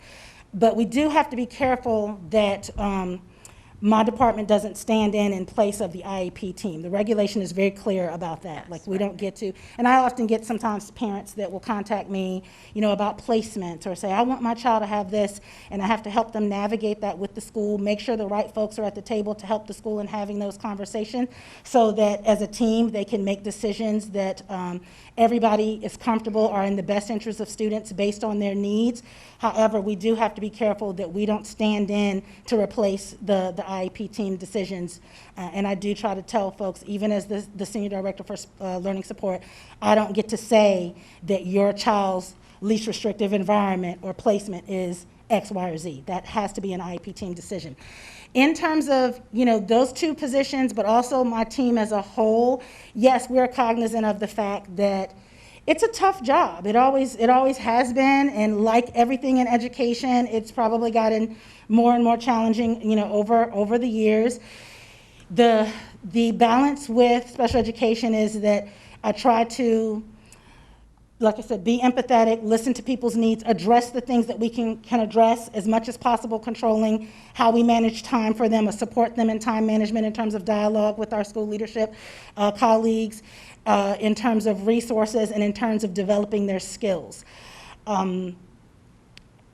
We have taken a look at wherever we can reduce compliance expectations that are beyond regulation, we will do that. You know what I mean? Keeping in balance what's good practice. And so going back to FBA BIP as a perfect example, in the past, Norfolk has required, let's say, 21 days of data collection, because you want to have a good set of data to kind of really determine the function of behavior before they can then come to the table to have that conversation. We have found that, you know, for a number of reasons, collecting data for that number of days may be cumbersome. So in our last procedural manual, we reduced that to 10 days because it's not a regulatory thing as to how many days necessarily of data that needs to be collected. But we also want to have procedures in place that keep schools and school teams in a safe place so that their decisions are not questioned, because then that rolls into another layer of dispute or procedures that just adds to their stress and to their workload. So, I mean, we are cognizant of that and taking a look at things like that we can adjust. The reality of it, though, is going back to the special education audit, going back to the JLARC recommendations. The state as a whole is going through a significant transition in light of the JLARC recommendations, and a lot more compliance monitoring is taking place. From the state to the local level, and, you know, even as early as today, you know, I met with, you know, elementary principals this morning, secondary principals yesterday, to just kind of talk about that and a monitoring cycle that the state will be putting all divisions through. And as a result of that, we want to support them through making sure that our practices are as efficient and compliant as possible, so that, again, that they are in a safe place, and that down the line, what already feels like a cumbersome responsibility doesn't become even more overwhelming because, you know, we're found to not be in compliant, and then there are additional requirements. So we're trying to provide the right resources and support for that as much as possible. Okay. All right. Well, thank you, Dr. Walters. Very thorough presentation. I appreciate all the information and the work that you and your staff are doing. All right. Thank you all very much. Okay. Up next, we have the Reading 3 through 5 and Music Education Textbook Adoption Review with Mr. Brady.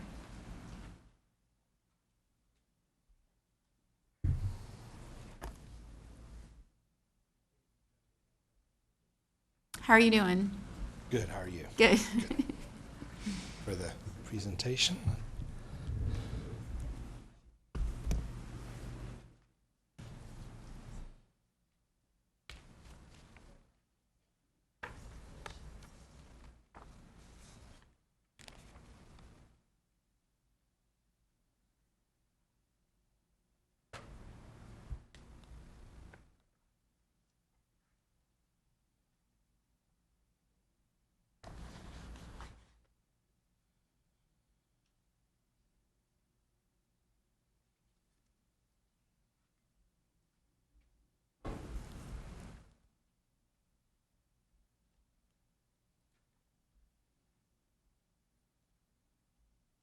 You can begin whenever you're ready.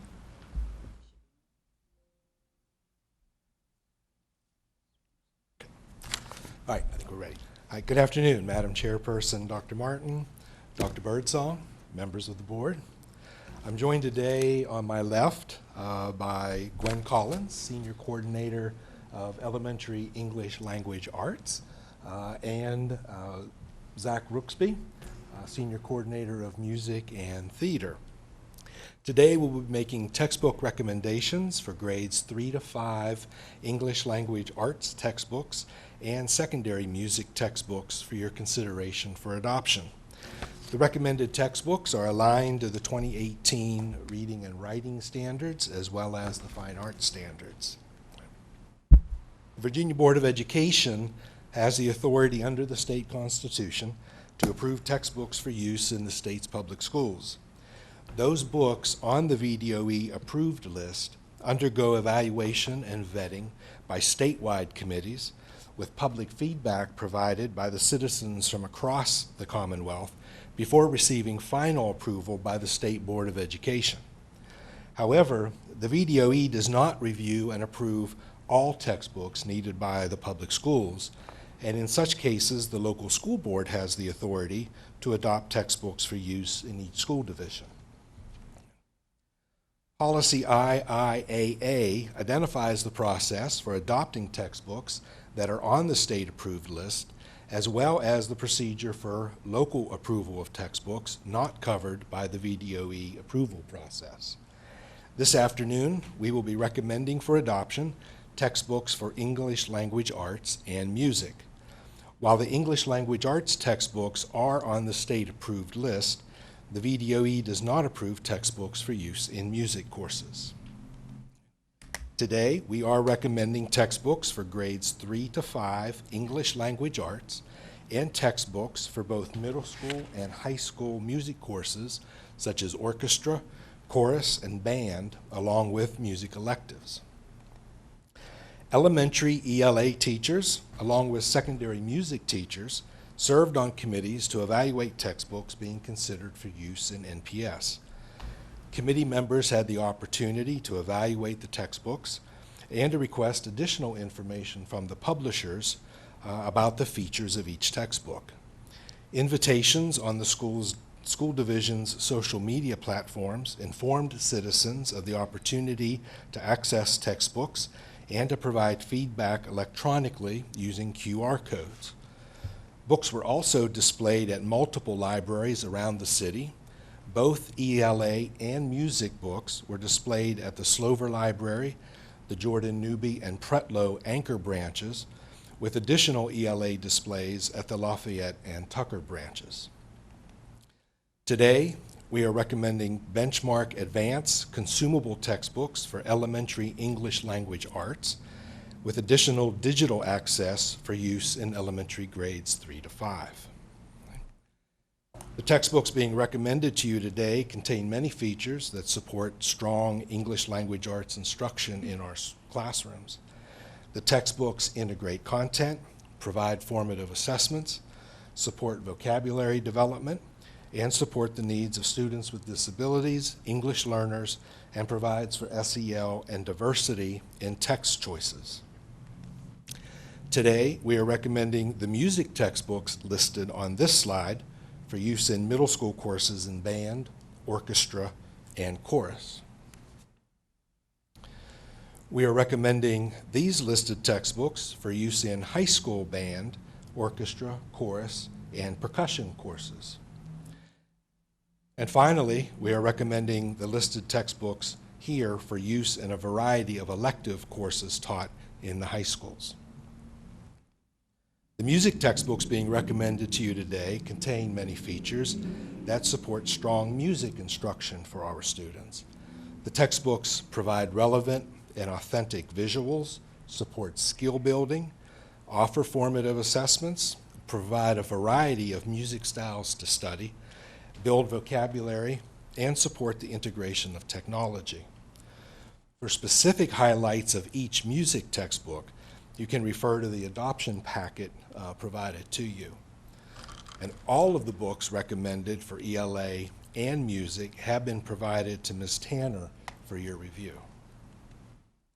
At this moment, we have early estimates of costs, as we are still in the process of working with publishers to calculate final pricing. Right? This concludes our presentation this afternoon, and we'll now take any questions that you may have. Thank you, Mr. Brady. Go ahead, Ms. Campson. Sorry, I should have had it over sooner. Would you take just a couple of minutes to take everyone through the process of this book adoption, of any book adoptions that we do?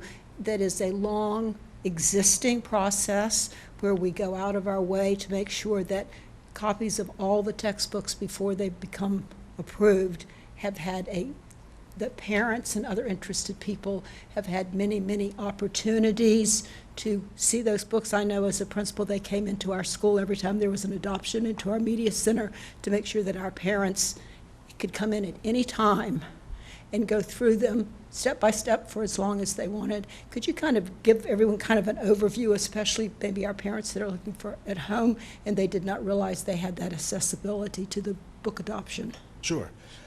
It is a long process. I know. And in fact, usually the senior... You can summarize it. Yes. Yeah, we don't want a real long answer. Yes. I'd like you just get us through it. So I'd like people to all be familiar because I think maybe a lot of our parents have been misinformed about their ability to make input into our adoption program. And I think that that's very important for them to be aware of, that, and that it's not something we just put together. It's something that we've been doing for years and years and years. Yeah, so we start working with the state lists and contacting those publishers and acquiring those samples of those textbooks. Those books are shipped to the schools. They're shipped here to central office because we then take those textbooks and we put them into the libraries. The public libraries, Yes, right? the public Thank you. libraries. Branches, the most attended libraries in the city. Yes, and so I think the ELA books were in 5 different libraries around the city. Our committee members, and you can see from the packet, we had a large number of committee members representing schools from all over the city. So they have the textbooks, and it's not just that committee member reviewing that textbook, but they share those textbooks with their fellow teachers and get their feedback as well. We've used our social media platforms to, put out word that the textbooks are available to be seen physically in the libraries. And we also work with the publishers so that they provide digital access to those textbooks. And so whether you go to the library in person, or from your phone, you can access copies of the textbooks and look through them. You can provide feedback to us digitally on the phone or in the libraries. We have the old-fashioned little box with paper comments and a pencil, and you can fold up your paper and put it in the box, and we collect those. Or the QR codes are also at the libraries, and so you can just scan the QR code. And so we do our best to put the word out to make the books visible throughout the city. The books are in the schools, and so we aim to try and inundate as much of the city with the textbooks as we possibly can. Mm-hmm. I can also add that with the English language art textbooks, because they were a part of a state adoption, those textbooks were also made available statewide. And one of the locations that the VDOE used for the display of not just this textbook that we're recommending, but all of the other books that they were considering, they used Old Dominion, right here as a site for public comment. And so Norfolk residents have that opportunity when we adopt, and also residents or citizens of the Commonwealth also have that opportunity to provide feedback and comment on the textbooks. And just one general question for me. I see it's the grades 3 to 5 language arts books.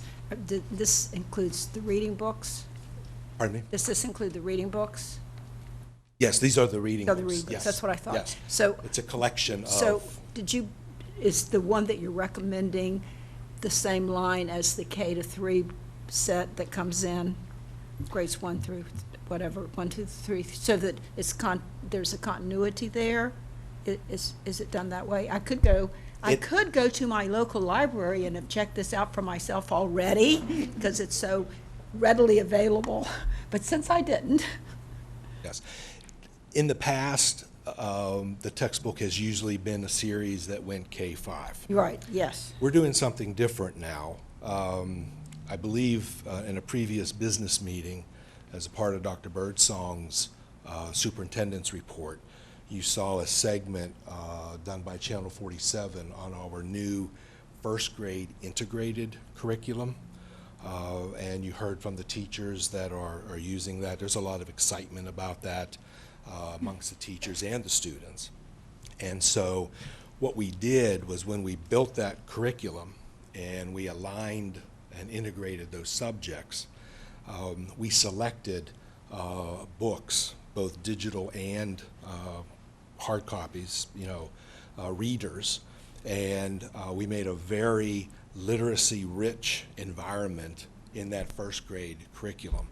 So they have well over, I'd say, 100 textbooks that go with that curriculum.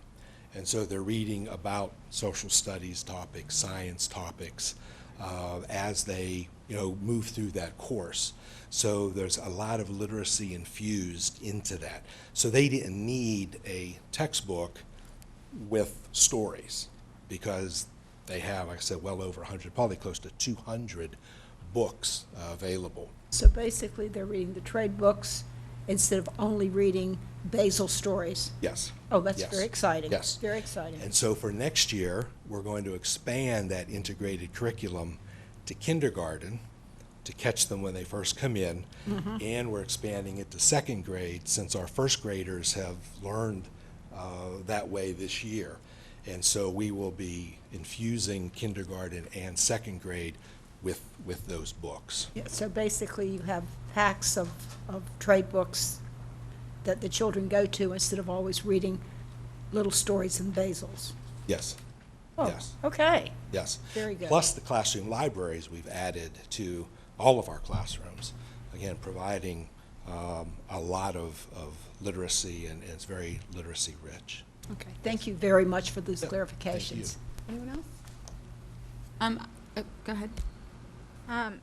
So with the on the slide with the features of the 3 to 5 ELA textbooks, I was glad to see, that there are supports in place for students with disabilities and our English language learners. Can you speak a little more about what those supports look like with the textbooks? I'll ask, Ms.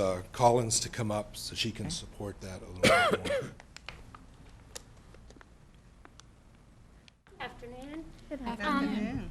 We are very excited about the supports that are in place in Benchmark Advanced. One of the things that it does around the 5 pillars of reading, so fluency, phonics, comprehension, vocabulary, and phonemic awareness, it actually will break out interventions specific to whatever is being taught in that lesson. So a teacher, a special education teacher, or our EL teachers could go into our textbook and say this student needs support with this and pull interventions directly from it, not only in a print way, but also digitally. And then the other thing that the textbook does is with every mini lesson, so you figure in a day in our English block, for that 2-hour block, there's 2 to 3 mini lessons a day focusing on literacy. Each one of those lessons is broken down into, if a student needs light support, what would you do? If the student needs moderate support, what would you do? If there's substantial support needed, what would you do for that student, which is more or less reteaching that content. Okay, thank you. All right. And- I do have a question about, are these the only, because when at the Slover Library, there was a huge table of books. Are these the only books we'll be approving this year? Yeah, the books that are listed and in your packet is what we are providing. Because there were calculus books and manuals and, Oh, no, There's a those- lot. well, let me explain. Okay. Yes, you're right, okay? We did start out also working towards a math adoption of textbooks. And so we did have the math textbooks out in the library, so that's why you saw I had the to math unwrap books. mine. Oh, okay, The one yeah. that's Slover, to make sure that people would actually look at it. I had an open Yeah. and use it, yes. What we did, though, is that we paused the math adoption. The state has not yet approved of the new standards for math. And you may have recalled stories of, a new sequencing of math courses through middle school and into high school. And so that has been paused. The VDOE has not moved forward. I believe next spring, their timeline has them releasing their proposed math standards. And so we decided to, let's pause the math adoption, wait for the VDOE to decide on their standards, and then we'll start the math adoption again. Okay, thank you. Yes. All right, good.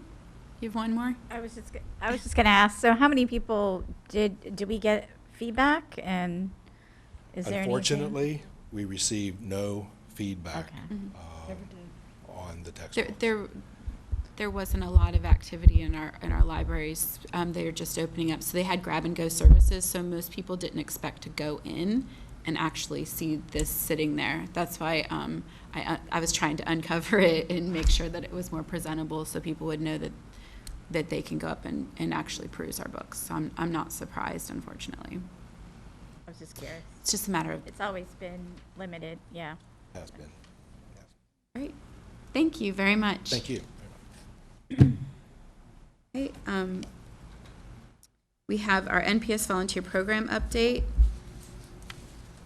with Dr. Cataldo Eunice Brown is and going. Ms. Brown. Okay. Ms. Brown.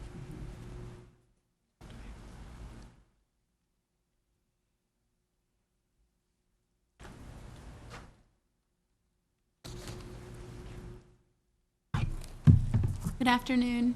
Good afternoon. You can go ahead and begin when you're ready. Okay, is somebody?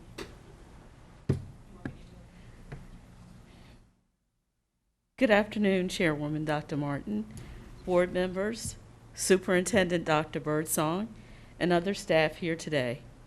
I am Eunice Brown, your Community Engagement Coordinator in the Department of Communications and Community Engagement.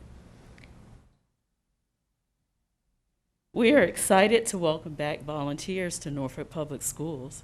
The Department of Communications and Community Engagement has been working hard to implement changes in our volunteer management system to provide a streamlined process from application to reporting.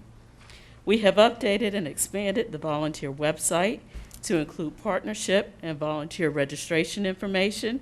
We have added a faith-based site and provided our stakeholders with examples of ways to partner and volunteer.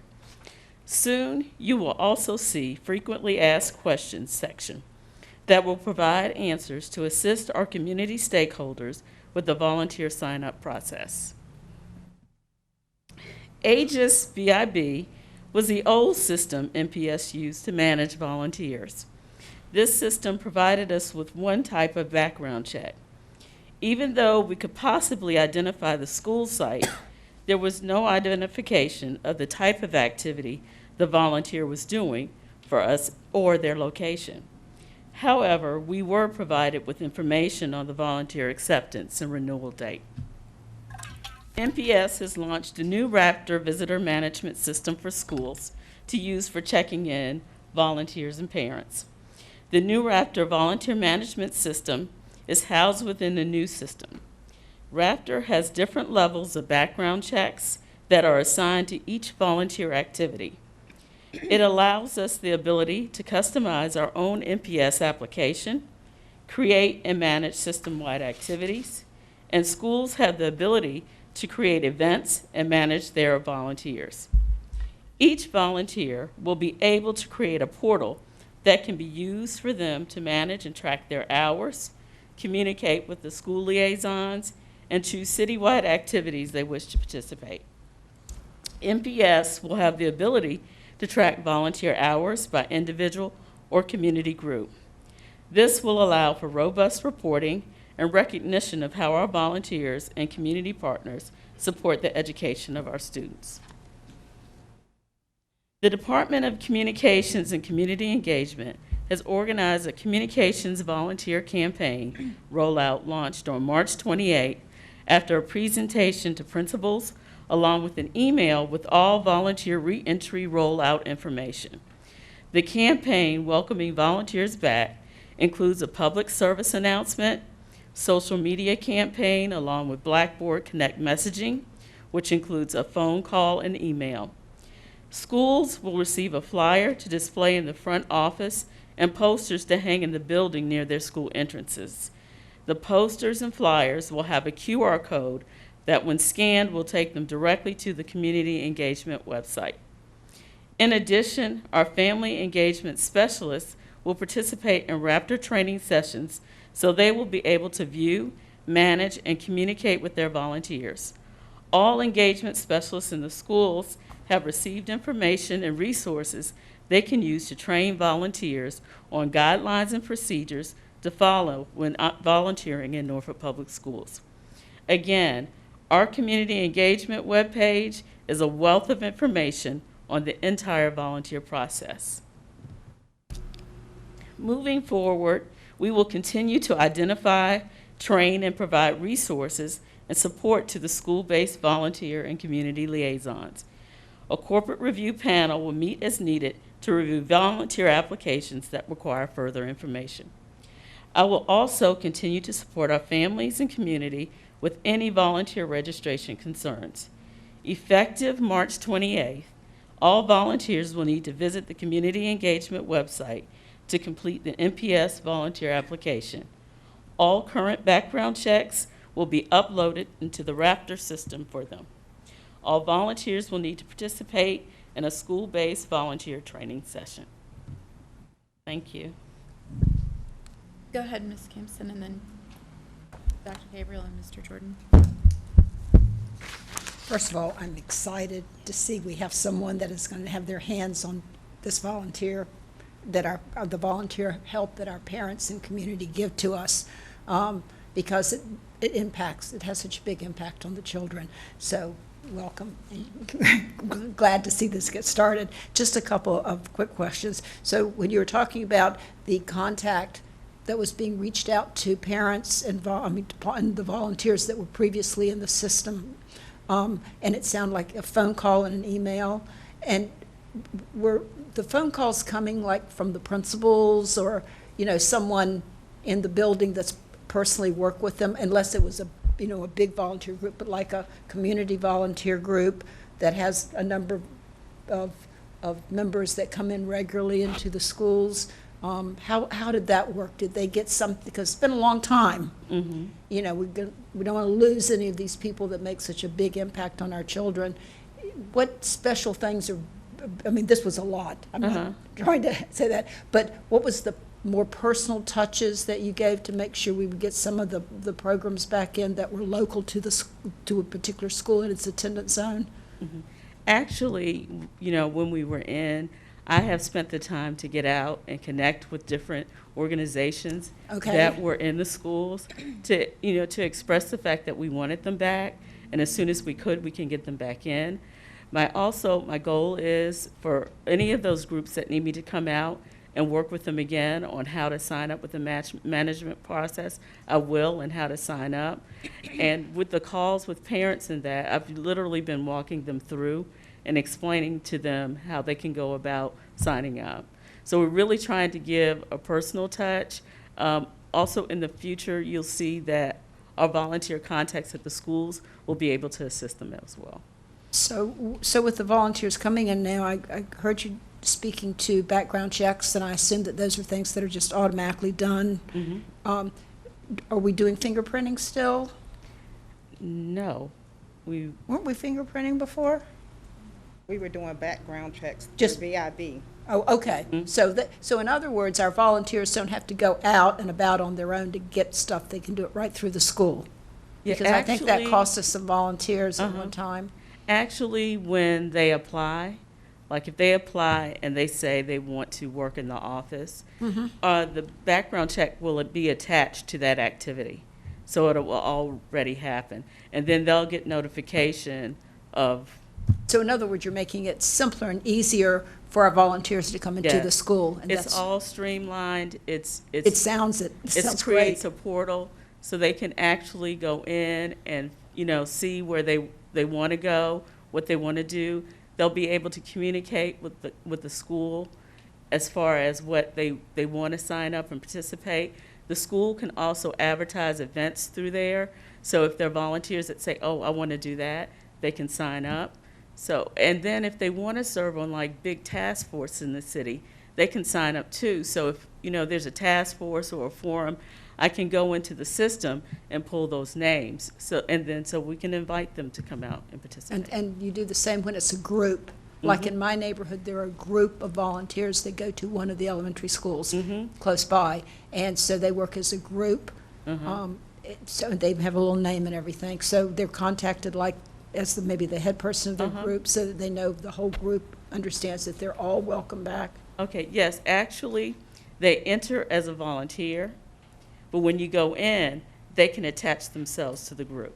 Okay. So let's say if it's a Civic League, ABC Civic League, they sign up as a volunteer and then they attach themselves to that Civic Their League. group. So we'll be able to track their hours, the Civic League's hours, and actually go deeper as in what they're particularly doing in the system. Very impressive. Thank you very much. You're welcome. Happy to serve. Okay. Dr. Gabriel? Thank you, Dr. Martin. This is great news to have the volunteers back in our building. I know that our teachers and staff have been waiting for this, the extra hands, all hands on deck mentality. And the process is simple. I've done it myself. I had my husband do it. We did it in literally 3 minutes. Thank you for the easy process that you have created. And it does allow you to choose your school, your activities. You can enter in some comments. So it's good. So my question was, when do we find out? The approval, but you kind of answer that. You said that we would receive some type of an email. So anybody who signs up will receive something via email that says you've been approved, or And they can go into their portal and they can see and just familiarize yourself, because I really think we need to get volunteers to understand that they now have a portal and they'll be able to communicate with the schools and things. And so they can see exactly what they've signed up for and what they want to do. Right, and so what type of outreach have you done specifically to the civic leagues? Because that was always a question that came up when I was attending them. How are you reaching out to the civic leagues? Because I get the emails and the calls as a parent, but for the outside organizations, what have you done to reach out to them? Basically, when I came in July, I started going to meetings. So anybody that called me and said, "Kate, can you come to my meeting?" I've been going to the meetings, and those meetings have been leading me to other organizations, other civic leagues, faith-based groups, community partners, as far as businesses and things like that. So that's how I've been doing it. And then I think as people have begun to hear that I'm there, they've started contacting me as well. So it's been like a twofold thing. So actually, it's really picked up as far as the phone calls from the organizations and things like that want to participate and want to know how they can get involved and get in. Thank you. Thanks. Okay, go ahead, Mr. Jordan. Yes. Congratulations on the launch. A couple of questions that I've already been receiving from some constituents. On the page, you have some criteria. Two of the criteria, one says you cannot have any felonies on your record. The other says you must be 8 years removed from a misdemeanor charge. Where is that, what's the basis for that? From where is that derived? That actually was the criteria that was established when I came. Yeah, so, and it actually meets up with, I guess, some of the criteria for the background checks, but the school system developed that criteria. Thank you. Yeah, we've talked about before, both in our hiring practices and in our volunteer work.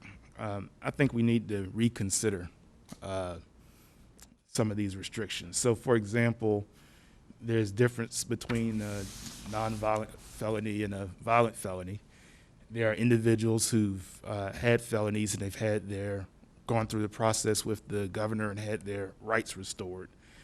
And then 8 years removed from a misdemeanor charge, I mean, that's a wide range of, what a misdemeanor could be. So I would suggest that the board consider some additional flexibility there.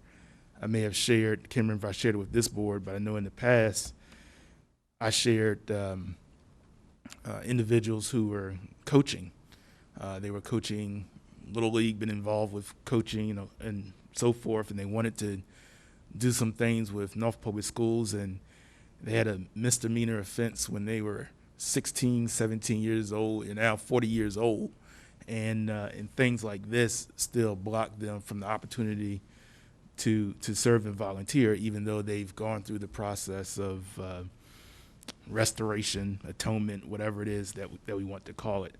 So I would just ask that we give some consideration to maybe if the administration come back with a recommendation, or as a board we talk about it, to provide some additional flexibility so that we just don't outright ban someone forever, especially in instances of nonviolent instances. And obviously, you know, any offense against a child, we understand that. But in the case of nonviolent offenses, I think we should consider more flexibility than what we currently are providing. Anyone else have any comments here while we have this on the table? For or against? Go ahead. I too support that request to look at that, because it has come up before, as Mr. Jordan stated, and you know, I think we have to provide that opportunity. Okay. Go ahead. I think, and that was going to be my question related to Mr. Jordan's comment. I was going to ask about what security systems or verifications that we had when people go into the system. Like, how do we know? Could I put somebody else's? I mean, how am I identified? How am I shown I'm who I am putting in the system? How is that verified? With the Raptor system, you apply, and then of course you get that verification. However, when you go into the school, you must sign in with Raptor, and the first thing they're going to ask for is an ID. Okay. So, and you have to use, like, the driver's license is the first one that I can think of that you can use. But I know there are a couple others, Mr. Mallory, I know, has shared. But that is how you are, the verification is made that you are that person. Yes, and I do think that we definitely need to really think hard about lessening the criteria, even though I think volunteers are very important, but I think the security of our children is more important. And so I think we need to really think close and hard about diminishing, or even discussing diminishing the protocol and the standard that we have. I'll be very cautious with it. I'll be very honest with you. I'll be very conscious. I mean, very, very whatever about, you know, even considering that, because the security of our children is more critical than having volunteers. Thank you. Mm-hmm. Thank you. Anyone else? Mr. Cloud, I don't mean to put you on the spot, but if you have any comments about if we do lessen the felony restriction and the misdemeanor, what kind of liabilities, if you can speak to that, would that open us up to? Well, as Mr. Jordan was talking, I was thinking about, I think that I would need to be involved with, if we're going to look at that. Off the top of my head, I can't say much, but clearly there are probably statutes on this and case law. I would guess that there are some restrictions that you cannot waive, that you can't allow a volunteer to interact with children, but then that there are some that you can, and probably along the lines Mr. Jordan was mentioning, there might be misdemeanors that either because of the nature of the misdemeanor or because of its distance in the past, it might be waivable. What I guess I can work with the administration, we can look at the possibility of, one, I need to look at what the standards are now that you're using, but the possibility in some areas of modifying them to the extent that that's possible. Now, if you do that then, and if you're going to have, say, a discretionary decision to make, well then how to make that is going to have to be, formed into a policy in a way, because you have to do it very carefully. And certainly for liability purposes, you would want to document where you are deciding to exercise that discretion, assuming it's legally available. So you can make it clear if something did happen after the fact that the person was carefully vetted and a decision was made based on all the facts and circumstances that was reasonable to allow them to volunteer. So, it's something we're going to have to look at, and I'll be happy to work with you. Can I just speak to that for a moment? Yeah. So I just did a internet search and found where one school system they have a flow chart. And so asked, did the applicant disclose all arrests and or charges? If the answer was no, they were ineligible. If it was yes, you keep going. Was the crime a felony, not a misdemeanor against a child, vulnerable adult, or violent in nature? If it was yes, they were ineligible. If it was no, it went down. Was the crime a different type of felony? If it was yes, then they were referred to an administrator. Was the crime committed more than 7 years ago? If it was no, they went to administrator. Was the applicant under the age of 25 when they committed the crime? Then if it was yes, they could volunteer, no, other process. So that's just an example of one flow chart where I think that, and I agree with Dr. Ralston, I'm pro-safety, but I also know that there are many, many parents and many individuals who have corrected errors that they've done under the age of 25 or younger and then find themselves denied. And so that's all I was trying to recommend that we look at. And of course, independent of criminal charges, you have to look at people who have founded cases of child abuse, that kind of thing. Right. There's 3 of them, and that one's quite clear. Okay. Right. Ms. Campson and then Ms. Basine. People who have something in their past certainly have, and they've paid their penalty for it and all of that, certainly. Can you move your microphone closer to you, please? Thank you. Goodness. I need to get my teacher voice back. I'm working on it. And then you'll be sorry you said that, as some of my students could tell you. But anyway, but my concern is, all it takes is one time. One time that you've got someone that has any kind of criminal background and something happens. And is that a risk we would want to take for even one? To me, this is an issue that is important, but it's not for the school system to make those decisions. We have state legislatures, we have all of the other sources that you can do. I mean, I personally had to stop parents that came in a number of times. I was lucky I had a great counselor who identified them ahead of time for me, who had a problem with a situation with a minor in the past that thought that they should be able to come in, and they're not even supposed to be inside to go to lunch with their child or anything. And there's a reason for those things. And so even though I applaud the fact that they've made changes and all, what I told parents back then who were coming with those records is go to court and ask to have it removed from your record or okayed or something. If they want to come in and do these things, then they need to do the background work themselves and not put that burden on the schoolhouse, and also the burden that if something goes wrong, the schoolhouse is going to take all the hits for it. So that's just my input to this discussion. Thank you. Thank you. Go ahead, Ms. Basine. Yeah, I just wanted to clarify too, wholeheartedly agree with Dr. Ralston, and when I think about this, I think about, the distance and the type, and I think all of that is important as per, the flow chart that Mr. Jordan just described. But I remember that there were situations where even having lunch with your own child still constitutes as being a volunteer, correct? Right. So I know we've had instances where, parents have had, things long ago in their past where they have, atoned for that, misdemeanor or felony, and, currently, can't have lunch with their child. And so those are certain instances where, I think that it would be good to look at that and see, are we taking away this opportunity from a parent to be engaged with their child at school? So, Ms. Brown, in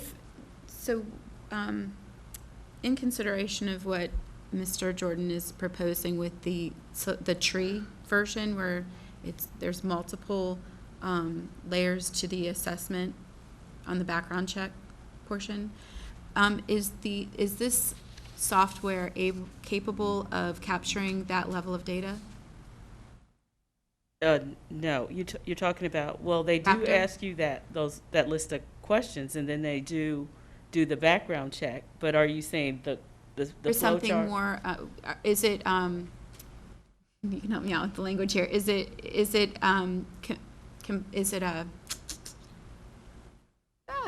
a adaptable in the way that, can we add more fields that we capture, fields of information on the Raptor face, the interface?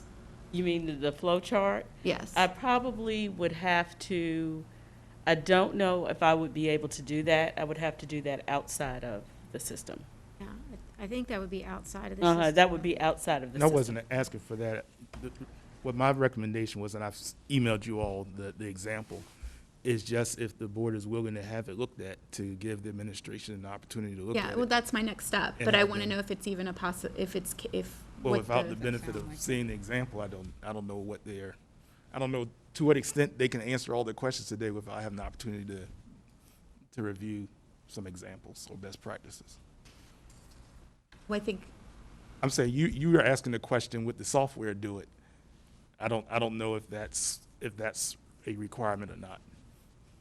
right, I just wanted to know if it's capable, because we're trying to align this process, and to make it easy to have everything in one spot, right? I mean, this is what we've worked toward, and I think it's a huge accomplishment. I'm really excited about it. I went on there and I clicked, I want to volunteer at every single school in the district.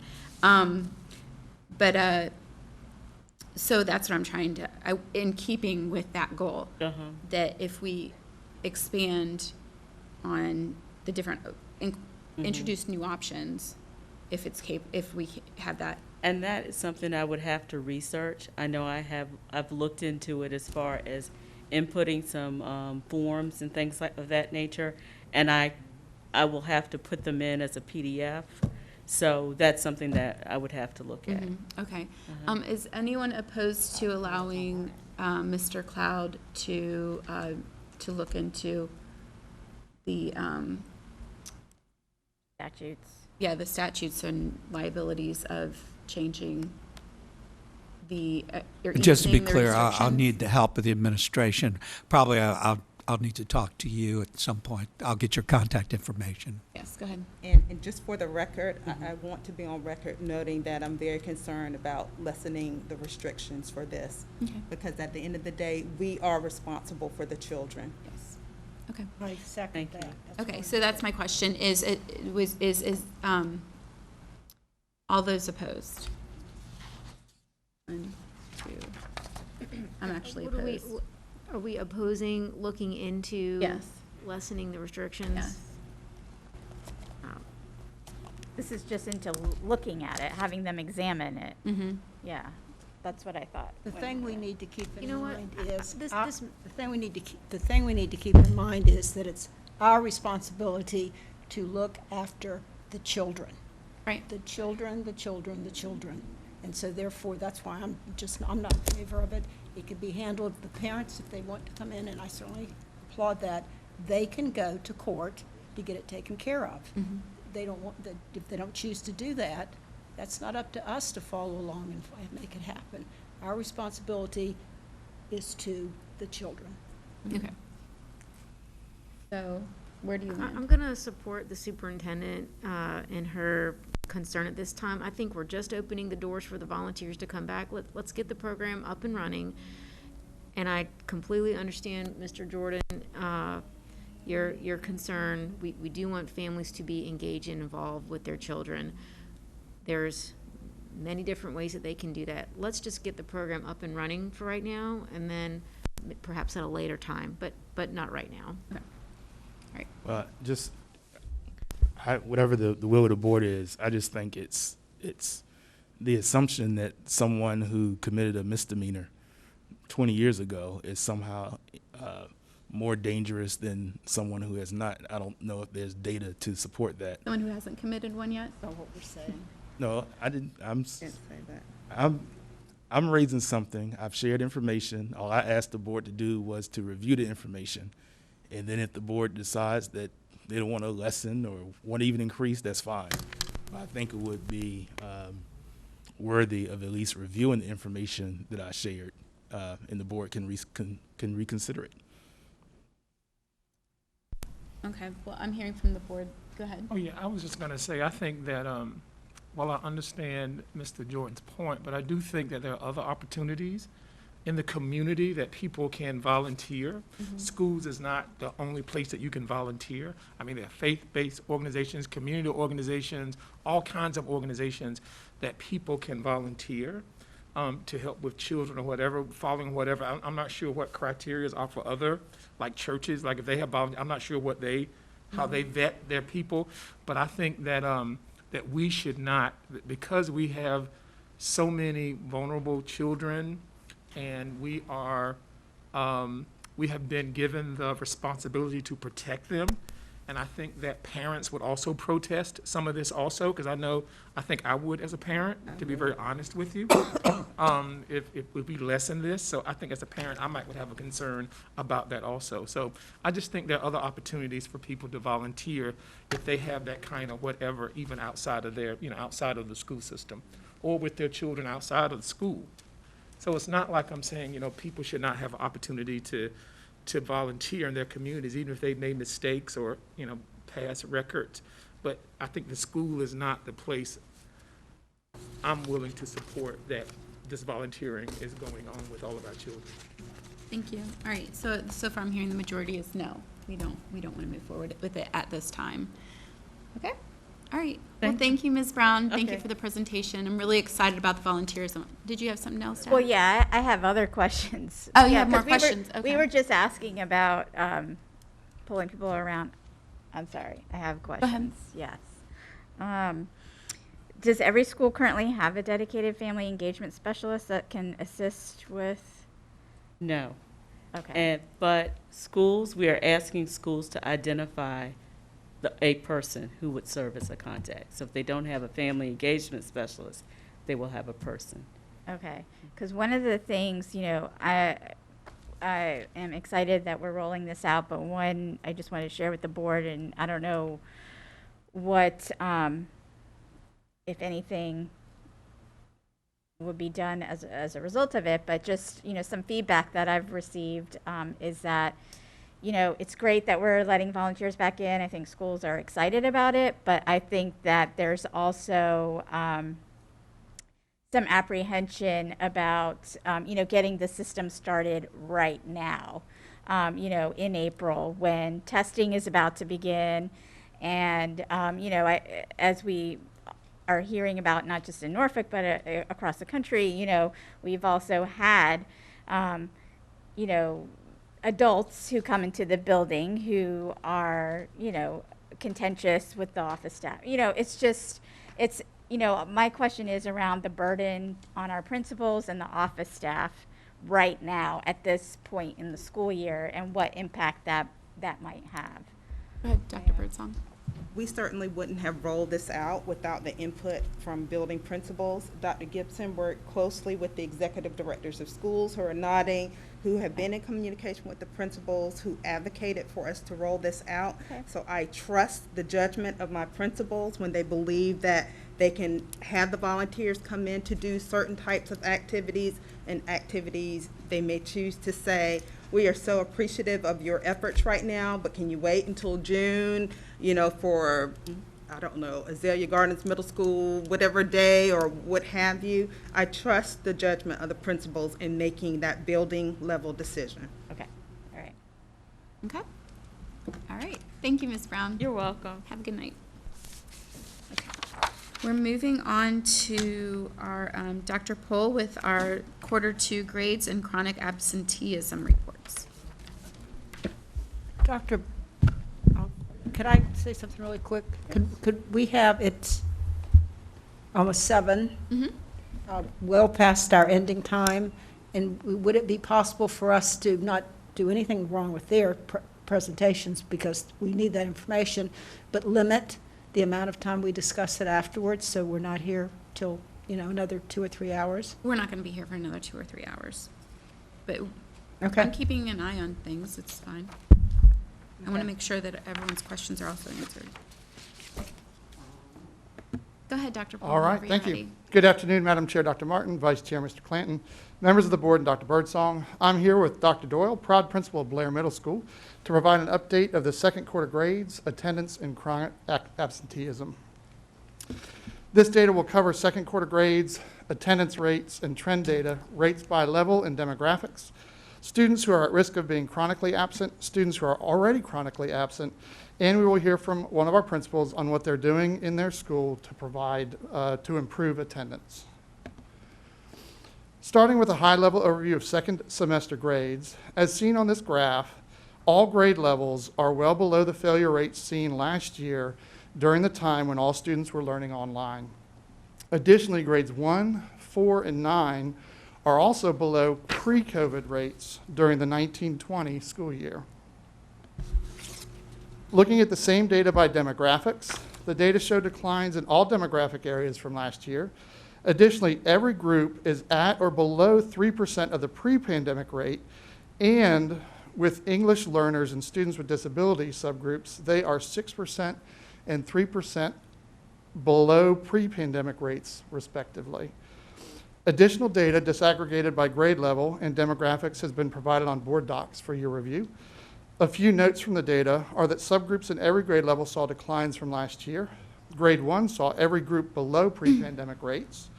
Grade 2, every group except for students with SES in the SES subgroup is below pre-pandemic rates. And as the trend data has seen over time, we still have a failure rate that grows at the secondary level. This slide shows attendance rates for elementary levels over the past 3 years. These percentages represent the total days of attendance for all students divided by the total days number possible. As an example, there were 86 days in the first semester. So with 2,132 first grade students, there were possible over 183,000 days for attendance. There were a total of 16,502 absences, which makes the attendance rate of 91%. This rate averages all students together to get their daily average attendance. And as seen in the data, there are declines at each grade level from last year and the year before. This is the same data with the rest of the grade levels.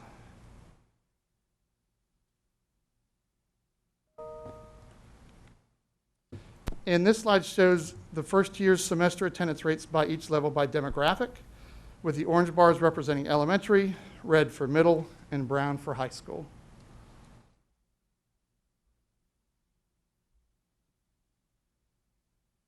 Here we see the percentage of students in each grade level that have exceeded a 10% absentee rate through quarter 1 with the orange bars, and for the first semester with the red bars.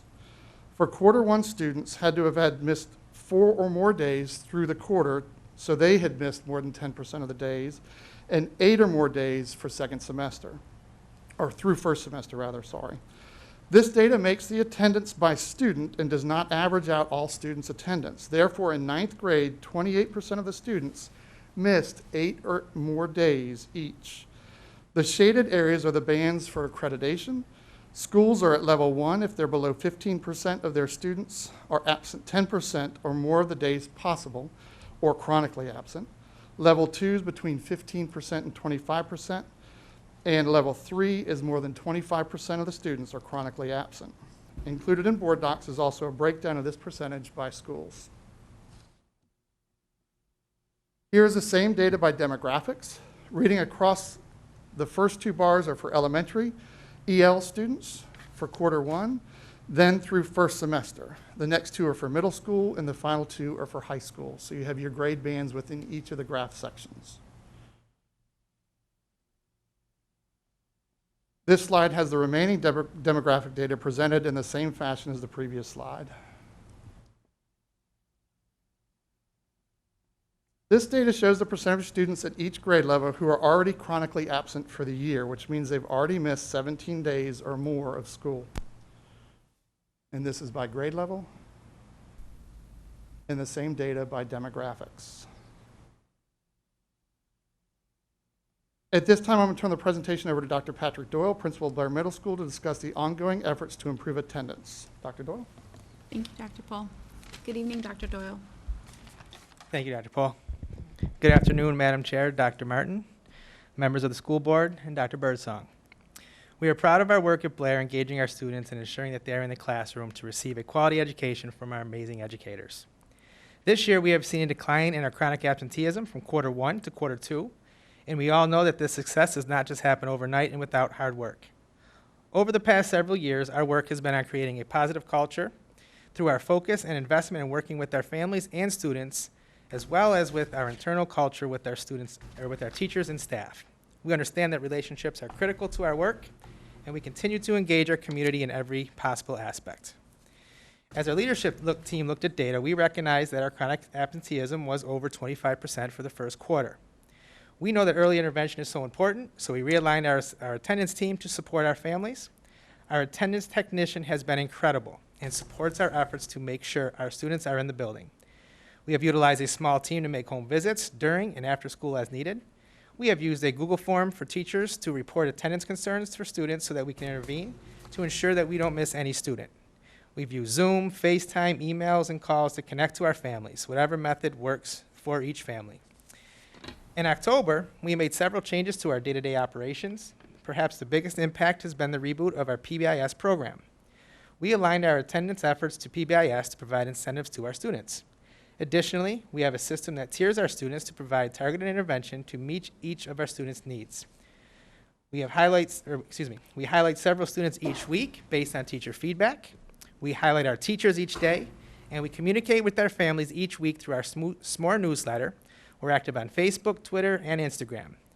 We communicated the importance of reporting COVID-19 so families understood the difference between an absence and a quarantine present. We continue to put systems in place to reduce our suspension, which has had a direct impact on attendance. Last year, we formed a student leadership group, and some of the ideas that have been implemented were directly from the students, specifically providing incentives for students to come to school, and creating a student welcome committee for new students. Although this is still a work in progress, it is evidence that we listen to our stakeholders, monitor our students, and change directions as needed to make sure our students' and families' needs are met. Finally, we know we need outside support for continuous improvement with attendance. We started an Anchored for Life Club to help our military families connect with each other and civilian families.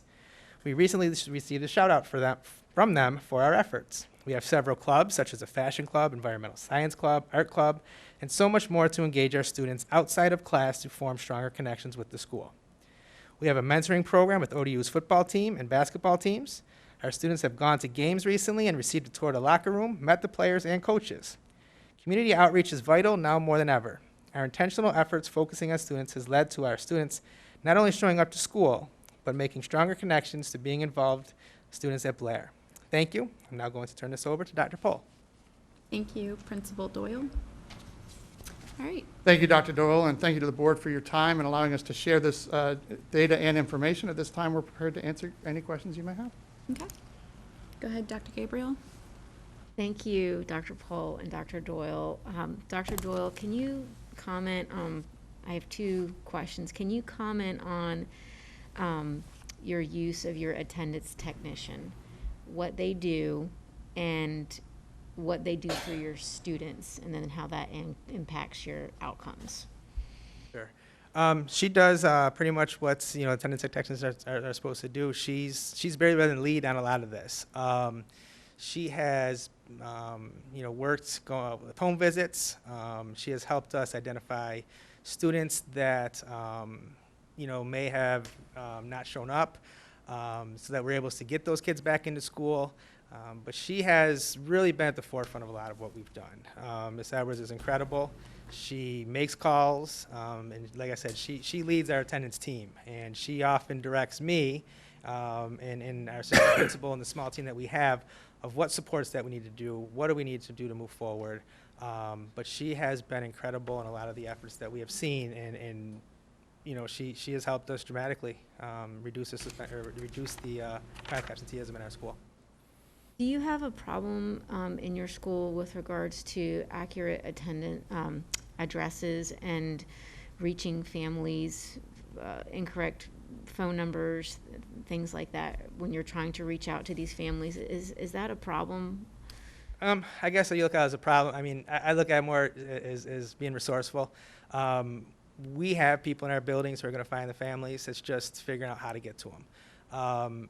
We don't have issues with that. I don't think, because we have teachers that live in the community, we have staff members that live in communities, and it's just, again, it's putting the resources together to make sure that we're finding these families. And, you know, we do what we can. Sometimes it's not easy. Sometimes, like I said, it's the home visits, and they're like, okay, they don't live here anymore. Well, let's find out where they are.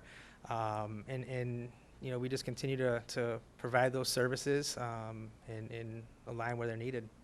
Thank you. Yep. Anyone else? Ms. Basine? Thank you, Dr. Pohl and Dr. Doyle, for being here today and sharing your experiences at your school and what you're doing. And Dr. Pohl, you as well.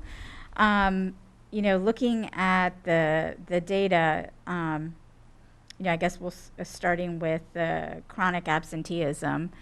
I guess this may be, I mean, a question for you, Dr. Pohl, or and something for the board to consider. But you know, I think with being in the pandemic, and you know, some of these issues have already existed. But what other, I guess, I think of adult inputs, you know, have impacted absenteeism in our school, like, you know, from transportation, you know, kids being in the seat, you know, at the start of the school day. I mean, I know that seems to have posed some issues. And then in addition to that, you know, one other area is looking at our staggers. I mean, like, so what are other strategies that we might want to consider as a board in terms of, you know, ensuring that, you know, we can get to our students to school at the start of the school day,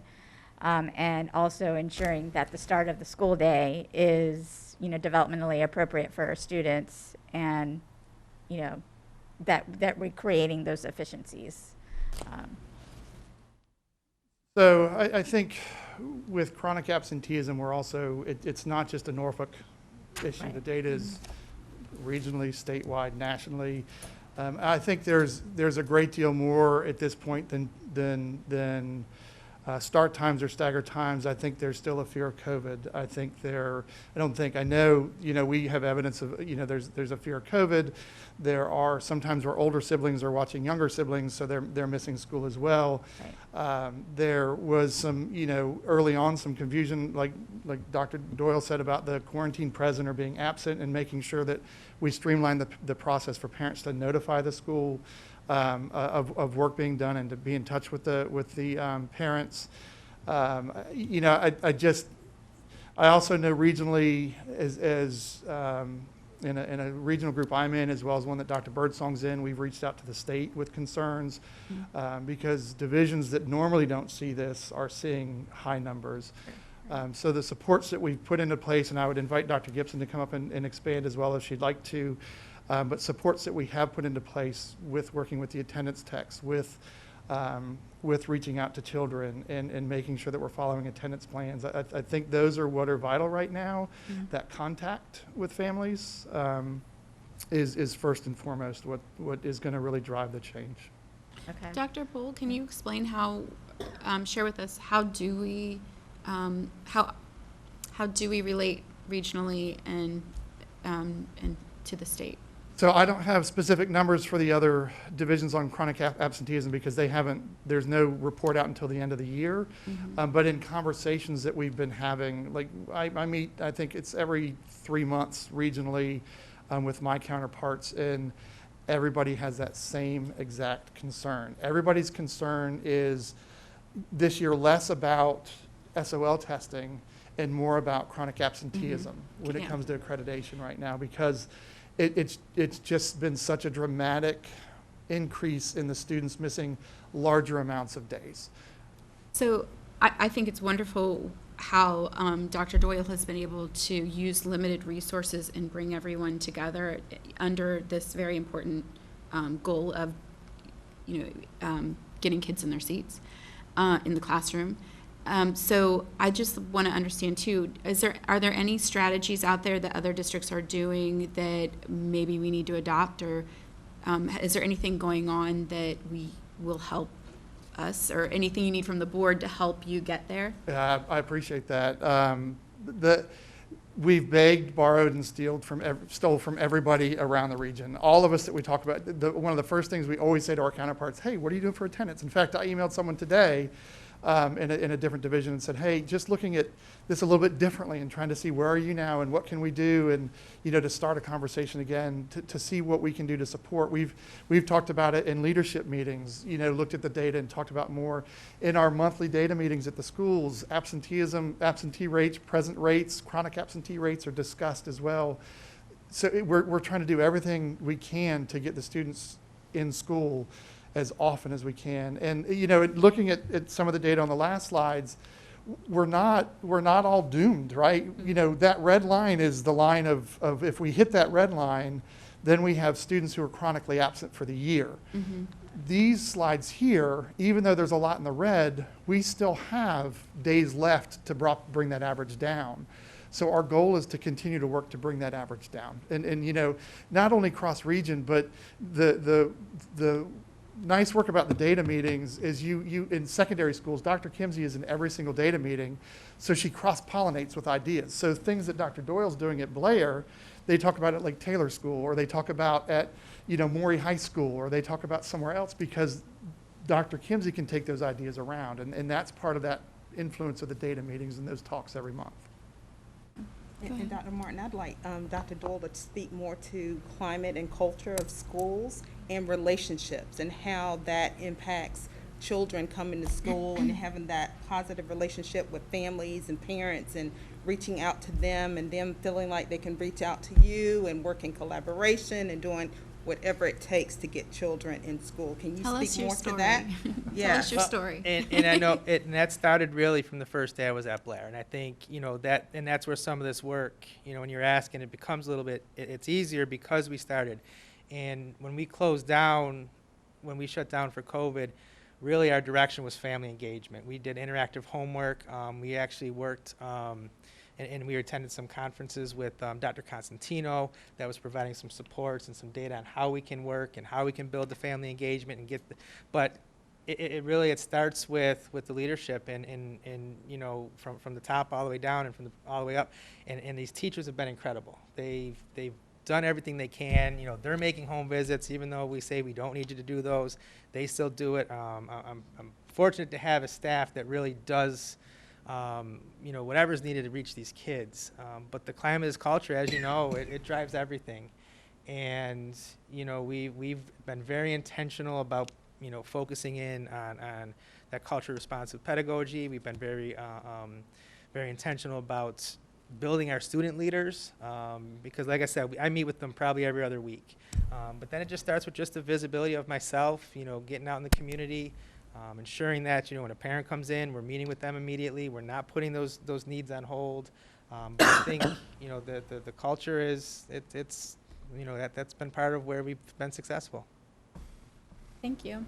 Go ahead, Ms. Basine.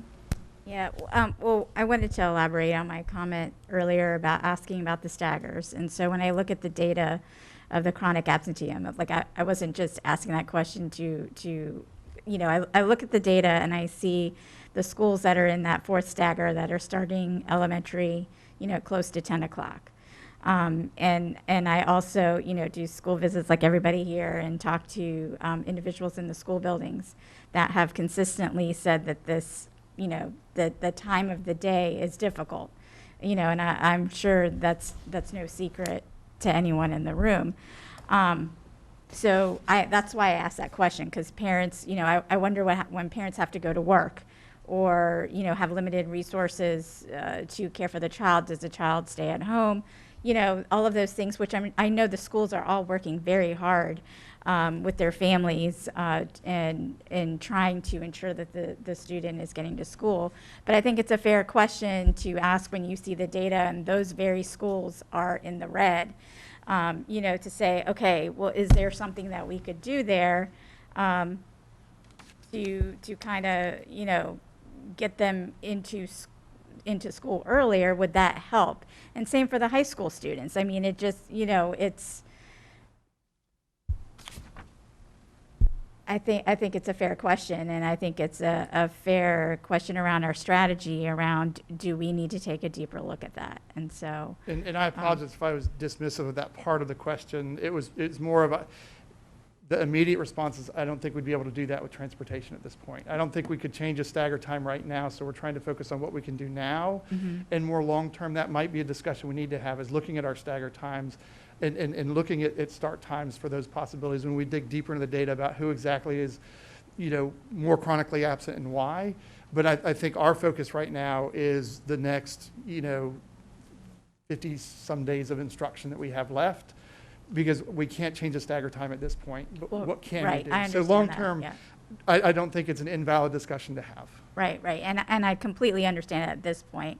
But we all know here is that this issue isn't going to be resolved in the fall. It's, I think we're going to continue to see the impacts that we're seeing now, for years to come. And so, what can we do? I mean, there's the short term, what do we do now? And then what's the long-term planning around it? So that's something that, I would like to hear more about in the future. The other thing, the last thing that I'm not going to spend time going through all of my questions, but because we are all here, one thing that I asked in December as well, is to have the school by school, just like you did with the chronic absenteeism reports. I'd like to see the school by school data around the percentage of students with two or more, who are failing two or more classes. And I'd like to see the school by school data, just like we did with the STAR report, which I thought was great and helpful for my understanding. And I think it would be helpful to also have the grade report. Okay. So, and I don't know if there's any, I just want to be clear that there's no objection from anyone on the board, because I have requested it before and Any objection? have not received it. All right. Okay. So we'd like to receive a report by school. I have a question. Okay. Dr. Polk, I'm trying to make sure I'm understanding one of the last comments you made about the line and the average. So I see what you're doing in terms of comparing the quarter to the semester. But can you go, I'm sorry. Sorry, who's which controlling the slide? clicker? Okay. I'm sorry. Yeah, that's fine. So I'm just trying to make sure I'm understanding it. So this one says percent of students already chronically absent for the year by grades. Can you just explain to me again? Yes, what it's absolutely. saying and what you were saying about the bar? Yeah, so the accountability measure says you have to have less than 15% of your students who've missed no more than 10% of the days. So in Norfolk, that would be 17 days, because our calendar is just below 180 days.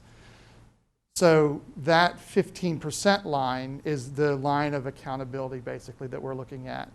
So pre-K doesn't count in this, but we want to look at pre-K data, because that could be a projection of, making sure those kids are coming to kindergarten, because kindergarten is where it starts to count. So if we look at kindergarten specifically here, 9.3% of our kindergartners across the division have already missed 17 days.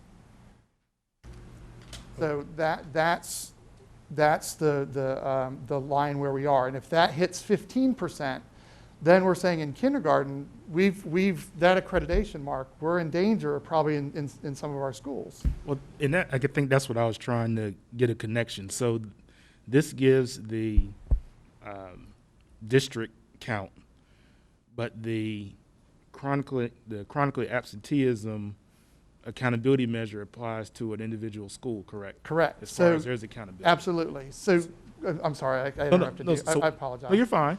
So when we look at the school by school data, and you have the green, yellow, and pink or red, that still shows the quarter change. But how do we tell on one of these charts, is it some way to tell that if the state does not provide some type of waiver or relief around chronic absenteeism, where we stand today based upon the accountability system as we know it right now? Absolutely, and that's the attempt on the mixing of the data. So the chart that was uploaded is a projection of where we are. So the chart measures students that are already at that 10% mark. of what we've had in attendance. I think it was the data was through March 11th, maybe, when it was pulled. Which chart are you? The one that you were talking about that has the red, yellow, or it's pink. Estimated It's pink so chronic you can see it, yeah. absentee. Yeah, so that's the estimated numbers of where we are. Those numbers can still correct themselves as we go on. Those percentages can improve because the students there haven't missed 17 days yet. It's just saying they've missed 10% of the days that we've currently had in attendance. So that's the one where we're using, where we're really heavy with the data meetings and talking about, you have, 23.8% of your students who are already chronically absent. We know we need to get this down, so we need to reach out to these families. We need to make sure the students who are on that cusp, still below the 17 days and able to do it are coming to school. What's holding them back from coming to school? So those are the conversations we're really having to make sure that we improve those numbers. Right, so we're about ready to finish the third quarter, is that correct? So based upon what we have in front of us, if we see schools that are in green, then at least through the second quarter, they appear to be in pretty good shape from at that point in time.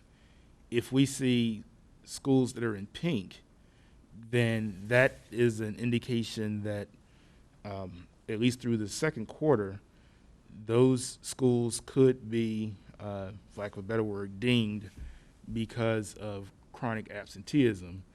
And then if I understand you correctly, the actual percent would be 15%. So if we have some schools, like I see one school that's at 40% through the second quarter, that's a big issue versus someone who might be at 16% and still may be able to make up for it through the averages that you were talking about before the year is correct. Am I saying that properly? Correct, and I'd bring you back to the bands here. So that you also have, so there's a green, yellow, and red band. So you are not absolutely in the red if you hit the 15%, but you're no longer in the green. So between 15 and this could be a whole other presentation itself. Chronic absenteeism, I want to be straight with the board, is one of the hardest things to understand with the accreditation program because you're talking about 10% of 15% of this, of that, and you're looking at all the different demographics involved as well. But you also have a range between 15 and 25% as well. And then if you're over 25%, you're definitely in the red. So there is a green, yellow, red band, but that 15% band is what we focus on because, students shouldn't be absent that much. They're not learning if they're absent. Absolutely. Right. I hope that helps as much. It does. I was just trying to see it from a simplistic, as simple as it can. If we see something that's in pink on that list, that should get our attention. Correct. And we're going to pretend that pink is red because when I put it in red, you couldn't read it. But we really do green, yellow, red. That's fine. Okay. Thank you. All right. Thank you very much, Dr. Pohl, and thank you, Dr. Dr. Doyle. I want to call you principal at the same time, so I'm messing up my brain, from my brain to my mouth. But thank you, and thank you for all of the creativity that you're putting in place to make sure you've covered all your bases and doing everything you can to get those children in our schools. I really appreciate that. Thank you. Appreciate it. Thank you. Thank you. Okay, on to policy. I'll stay put. All right. Good evening. Madam Chair, Dr. Morton, members of the board, and Dr. Birdsong. Policies on tonight's agenda have been recommended for review by the Policy Review Committee since they have not been reviewed within the past 5 years. So these aren't necessarily the ones that came up through VSBA review, but we're trying to go through and look at old policies that are just that, old policies that may need to be reviewed. Most of the policies have minor updates to the text or cross-references or legal references. However, there's just a couple I wanted to bring note to.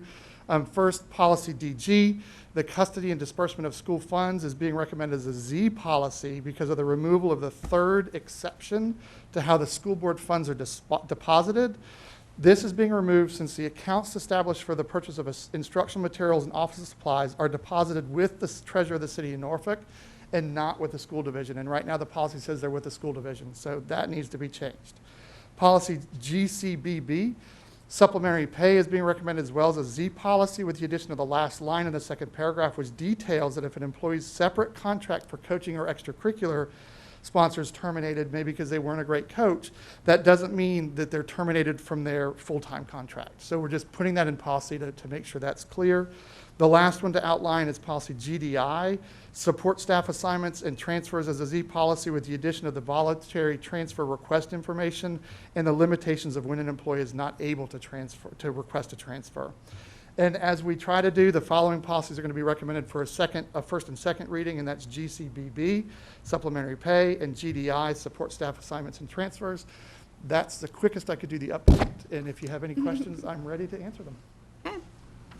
Mr. Jordan? Yeah, on GDI, I was trying to understand the change of the support staff shall to the support staff may.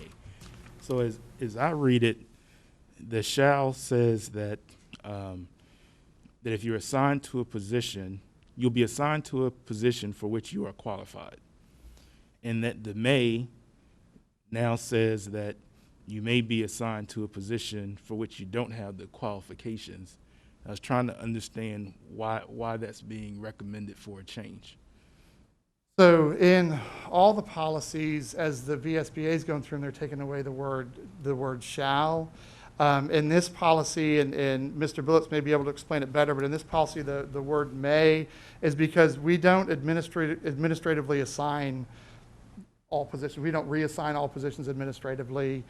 So they may be for which their qualifications meet the school division's operations if they're administratively assigned. Yeah. So, I guess I'm questioning whether or not if it's in where the emphasis is. So if the intent is to say that that all are not administratively assigned, that's one thing. If the intent is to say that for which their qualification meets the needs of the school division's operations, then am I reading it wrong, that we're saying that we may assign you even though you don't meet even though you don't have the qualifications? So the way that the PRC and the way that Mr. Billups and his team read it, and I can see what you're saying when I reread it, but the way that we read it is that they may be assigned as long as their qualifications meet the needs for that position.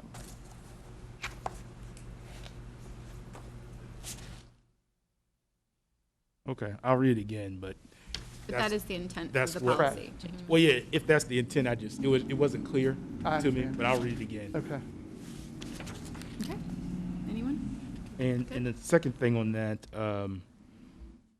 where it says any employee who's been placed on a plan of action or issued a letter of reprimand within the past 12 months is not eligible for this process. So, so if you're on a plan of action or performance improvement plan, this is saying that the administration is not allowed to reassign you? Is that what it's saying? No, it does not say that. That, if you read the lead into that paragraph, support staff personnel may request a voluntary transfer. But if they're on a plan of action or have had a letter of reprimand in the last 12 months, they cannot request a voluntary transfer. However, administration can still reassign them. So they're not eligible for the voluntary process. Is there, okay. And Is there, I was just going to say that's consistent with also professional staff as well. So it's not a change. no, I understand. I was just trying to better understand the voluntary transfer process. That's all. Is that a different policy? I can look that up. Yeah, we do have a voluntary transfer process. All right. Thank you. Yes. Okay. Policy. Yeah. All right. Thank you, Dr. Poole. My pleasure, as always. And finally, we have the future agenda item suggestions. Go ahead. Oh, Dr. thank you, Dr. Martin. I'm not sure if this is necessarily an agenda item, but the city has requested some feedback on the Norfolk Fitness and Wellness Center. And as a school division, I would think that it would be very good for us to perhaps give some feedback into this facility as it's undergoing, a reimagining, so to speak, state with regards to the incorporation of fields, and particularly a swimming pool. And so I was wondering if the board would feel comfortable with providing a letter of support for a competition like swimming pool for a swim team, for example, or if the administration would feel comfortable weighing in on those aspects, since it would benefit our students and the community likewise. So I just wanted to bring that up as a potential item for us to consider. I know that they're in the process right now, so obviously don't have to have discussion right now. But I would definitely encourage us to weigh in support of something like that, because our students will benefit tremendously from it. So there was a community survey that went out. Mm-hmm. I'm not sure the total number yet of how many have participated in it. There were a lot of issues with the survey on use of space and use of libraries and things like that. So,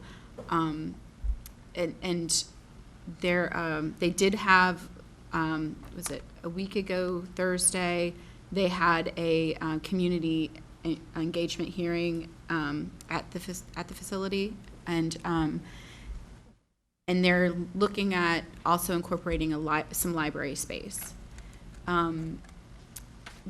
I was asked by one of our Civic League members, or Civic League presidents, about the school's involvement in this, and from what, no decisions have been made yet, but from what I've heard from the city is some of the requests around the pool are unlikely. They're looking at it more of a rec and less of a competitive pool style, just because of cost. I think they're trying to maximize the use and minimize the cost. But I also heard from, this was at, just disclosed, it was at the Norfolk Public Library Board of Trustees meeting, and the gentleman who spoke on behalf of the city said that, where's my brain going? That they had offered, because I'd asked about school use, and he said that they had offered the weight room to the Granby High School students, and they were never taken up on it. So I don't know why that was. Maybe it has something to do, and maybe the administration can chime in on the ability for students to leave school grounds to go to that rec center. That could have been the reason. So I don't know. I guess I need to try to understand, I guess from Dr. Birdsong, number one, do we need that facility? Is there anything there that is a feasible use to our students, other than it becoming a fabulous facility that's open to the public that our students can use, but in a formal capacity? And what would that look like? So, Dr. Birdsong? I'm not prepared to address that tonight. That's fine. I'm just raising it as, I think that the board should weigh in on this, because they are looking for input. And sure, they can say, and I'm just saying theoretically, they can say, well, the cost is too much for a competitive swimming pool, but we know what our needs are for the division, and I know what I'd like to advocate for. So if I do it as an individual, I'm totally fine with that. If the board would like to put together a letter, I would be supportive of that as well. So I'm just putting that out there. Do you know when they're voting on this? No. Okay, I don't either. So I think if we can, I just can't, we can have this discussion, but it's just hard to say. And I guess we could give Dr. Birdsong some time to come Absolutely, up yeah. with it. It's just maybe visit the space. Food for thought right now. Yeah. I'm not sure how it would be useful to our students other than as community members. But so I think we should find out when the vote is. Is anyone in opposition to looking into having this discussion further? I just don't have enough information to Yeah, we speak need to get some more information on it and find out when they're voting, because it might be a mute point. Okay. You know, I personally support, you know, any opportunity that we can collaborate and create a greater sense of community by, you know, even with our higher ed, you know, using, you know, we have so many schools that don't have like tennis courts, for instance, that are, you know, like how do we all work together to provide the facilities for, and the ground space that benefits our children, you know, is something that, you know, I think would be nice. But I'm open to hearing some more feedback about that. I don't know much about, too much about this.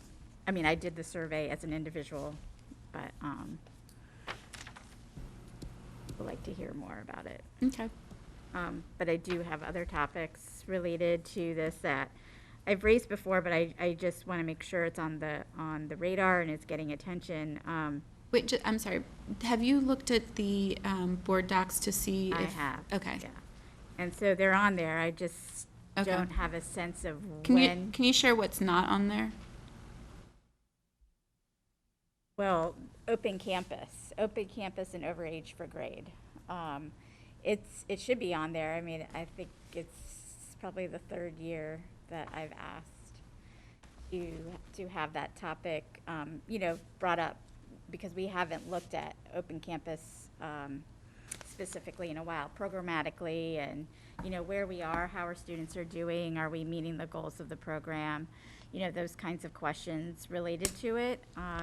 And the overage for grade, especially now, you know, with you know, not post, but, you know, now that we're at this stage in the pandemic, you know, where are we? What's, you know, just as we plan next year for how we might better support our overage for grade students.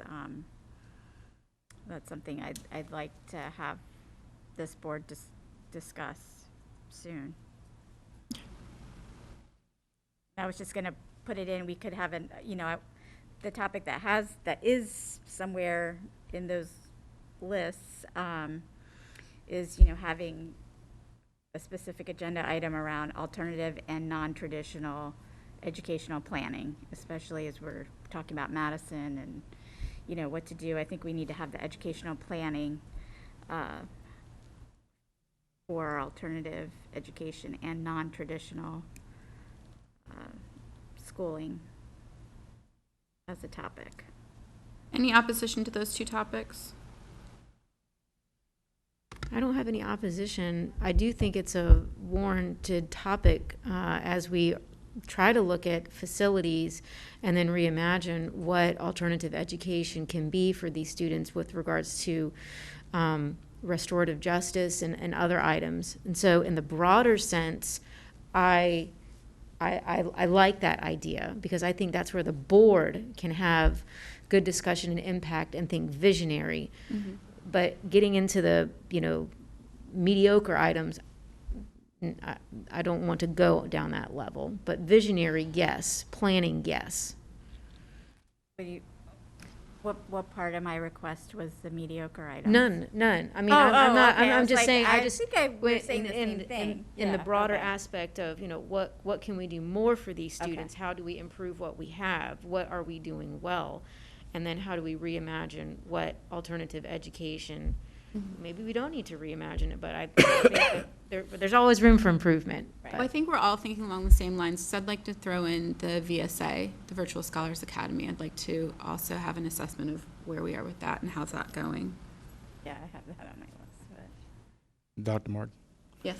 I'd like to restate my request that we give focused attention to Southside STEM Academy and looking at it holistically and whether or not we should revisit restructuring, reconstituting, or whatever else we need to do to have it reach the aspirations that I know that we have for it.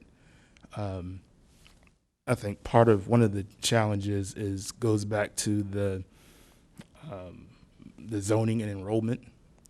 So not only do we have, appear to have oversubscribed middle school program, but I think part of that goes back to the decision where it was made a neighborhood middle school.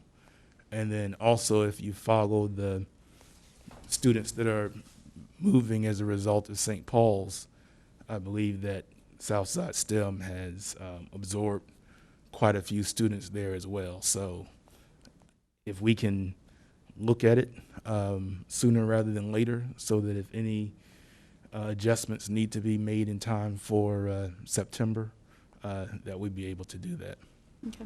I fully support that too. Are you going to speak to his, okay, go ahead. I actually agree that we need to have a focus on Southside STEM. The other day I went to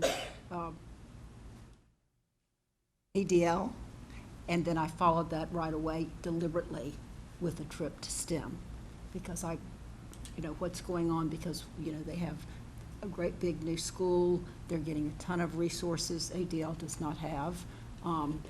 They're not giving special needs students to add so that they can focus on the kids they have now that are so needy. There's a whole list. So why?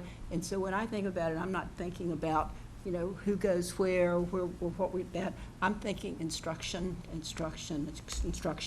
academics. What can we do to get the instructional program back on? Are we going to do STEM? If so, we need to do something together. I actually called Dr. Birdsong afterwards to tell her this, but since we have this forum now to do it.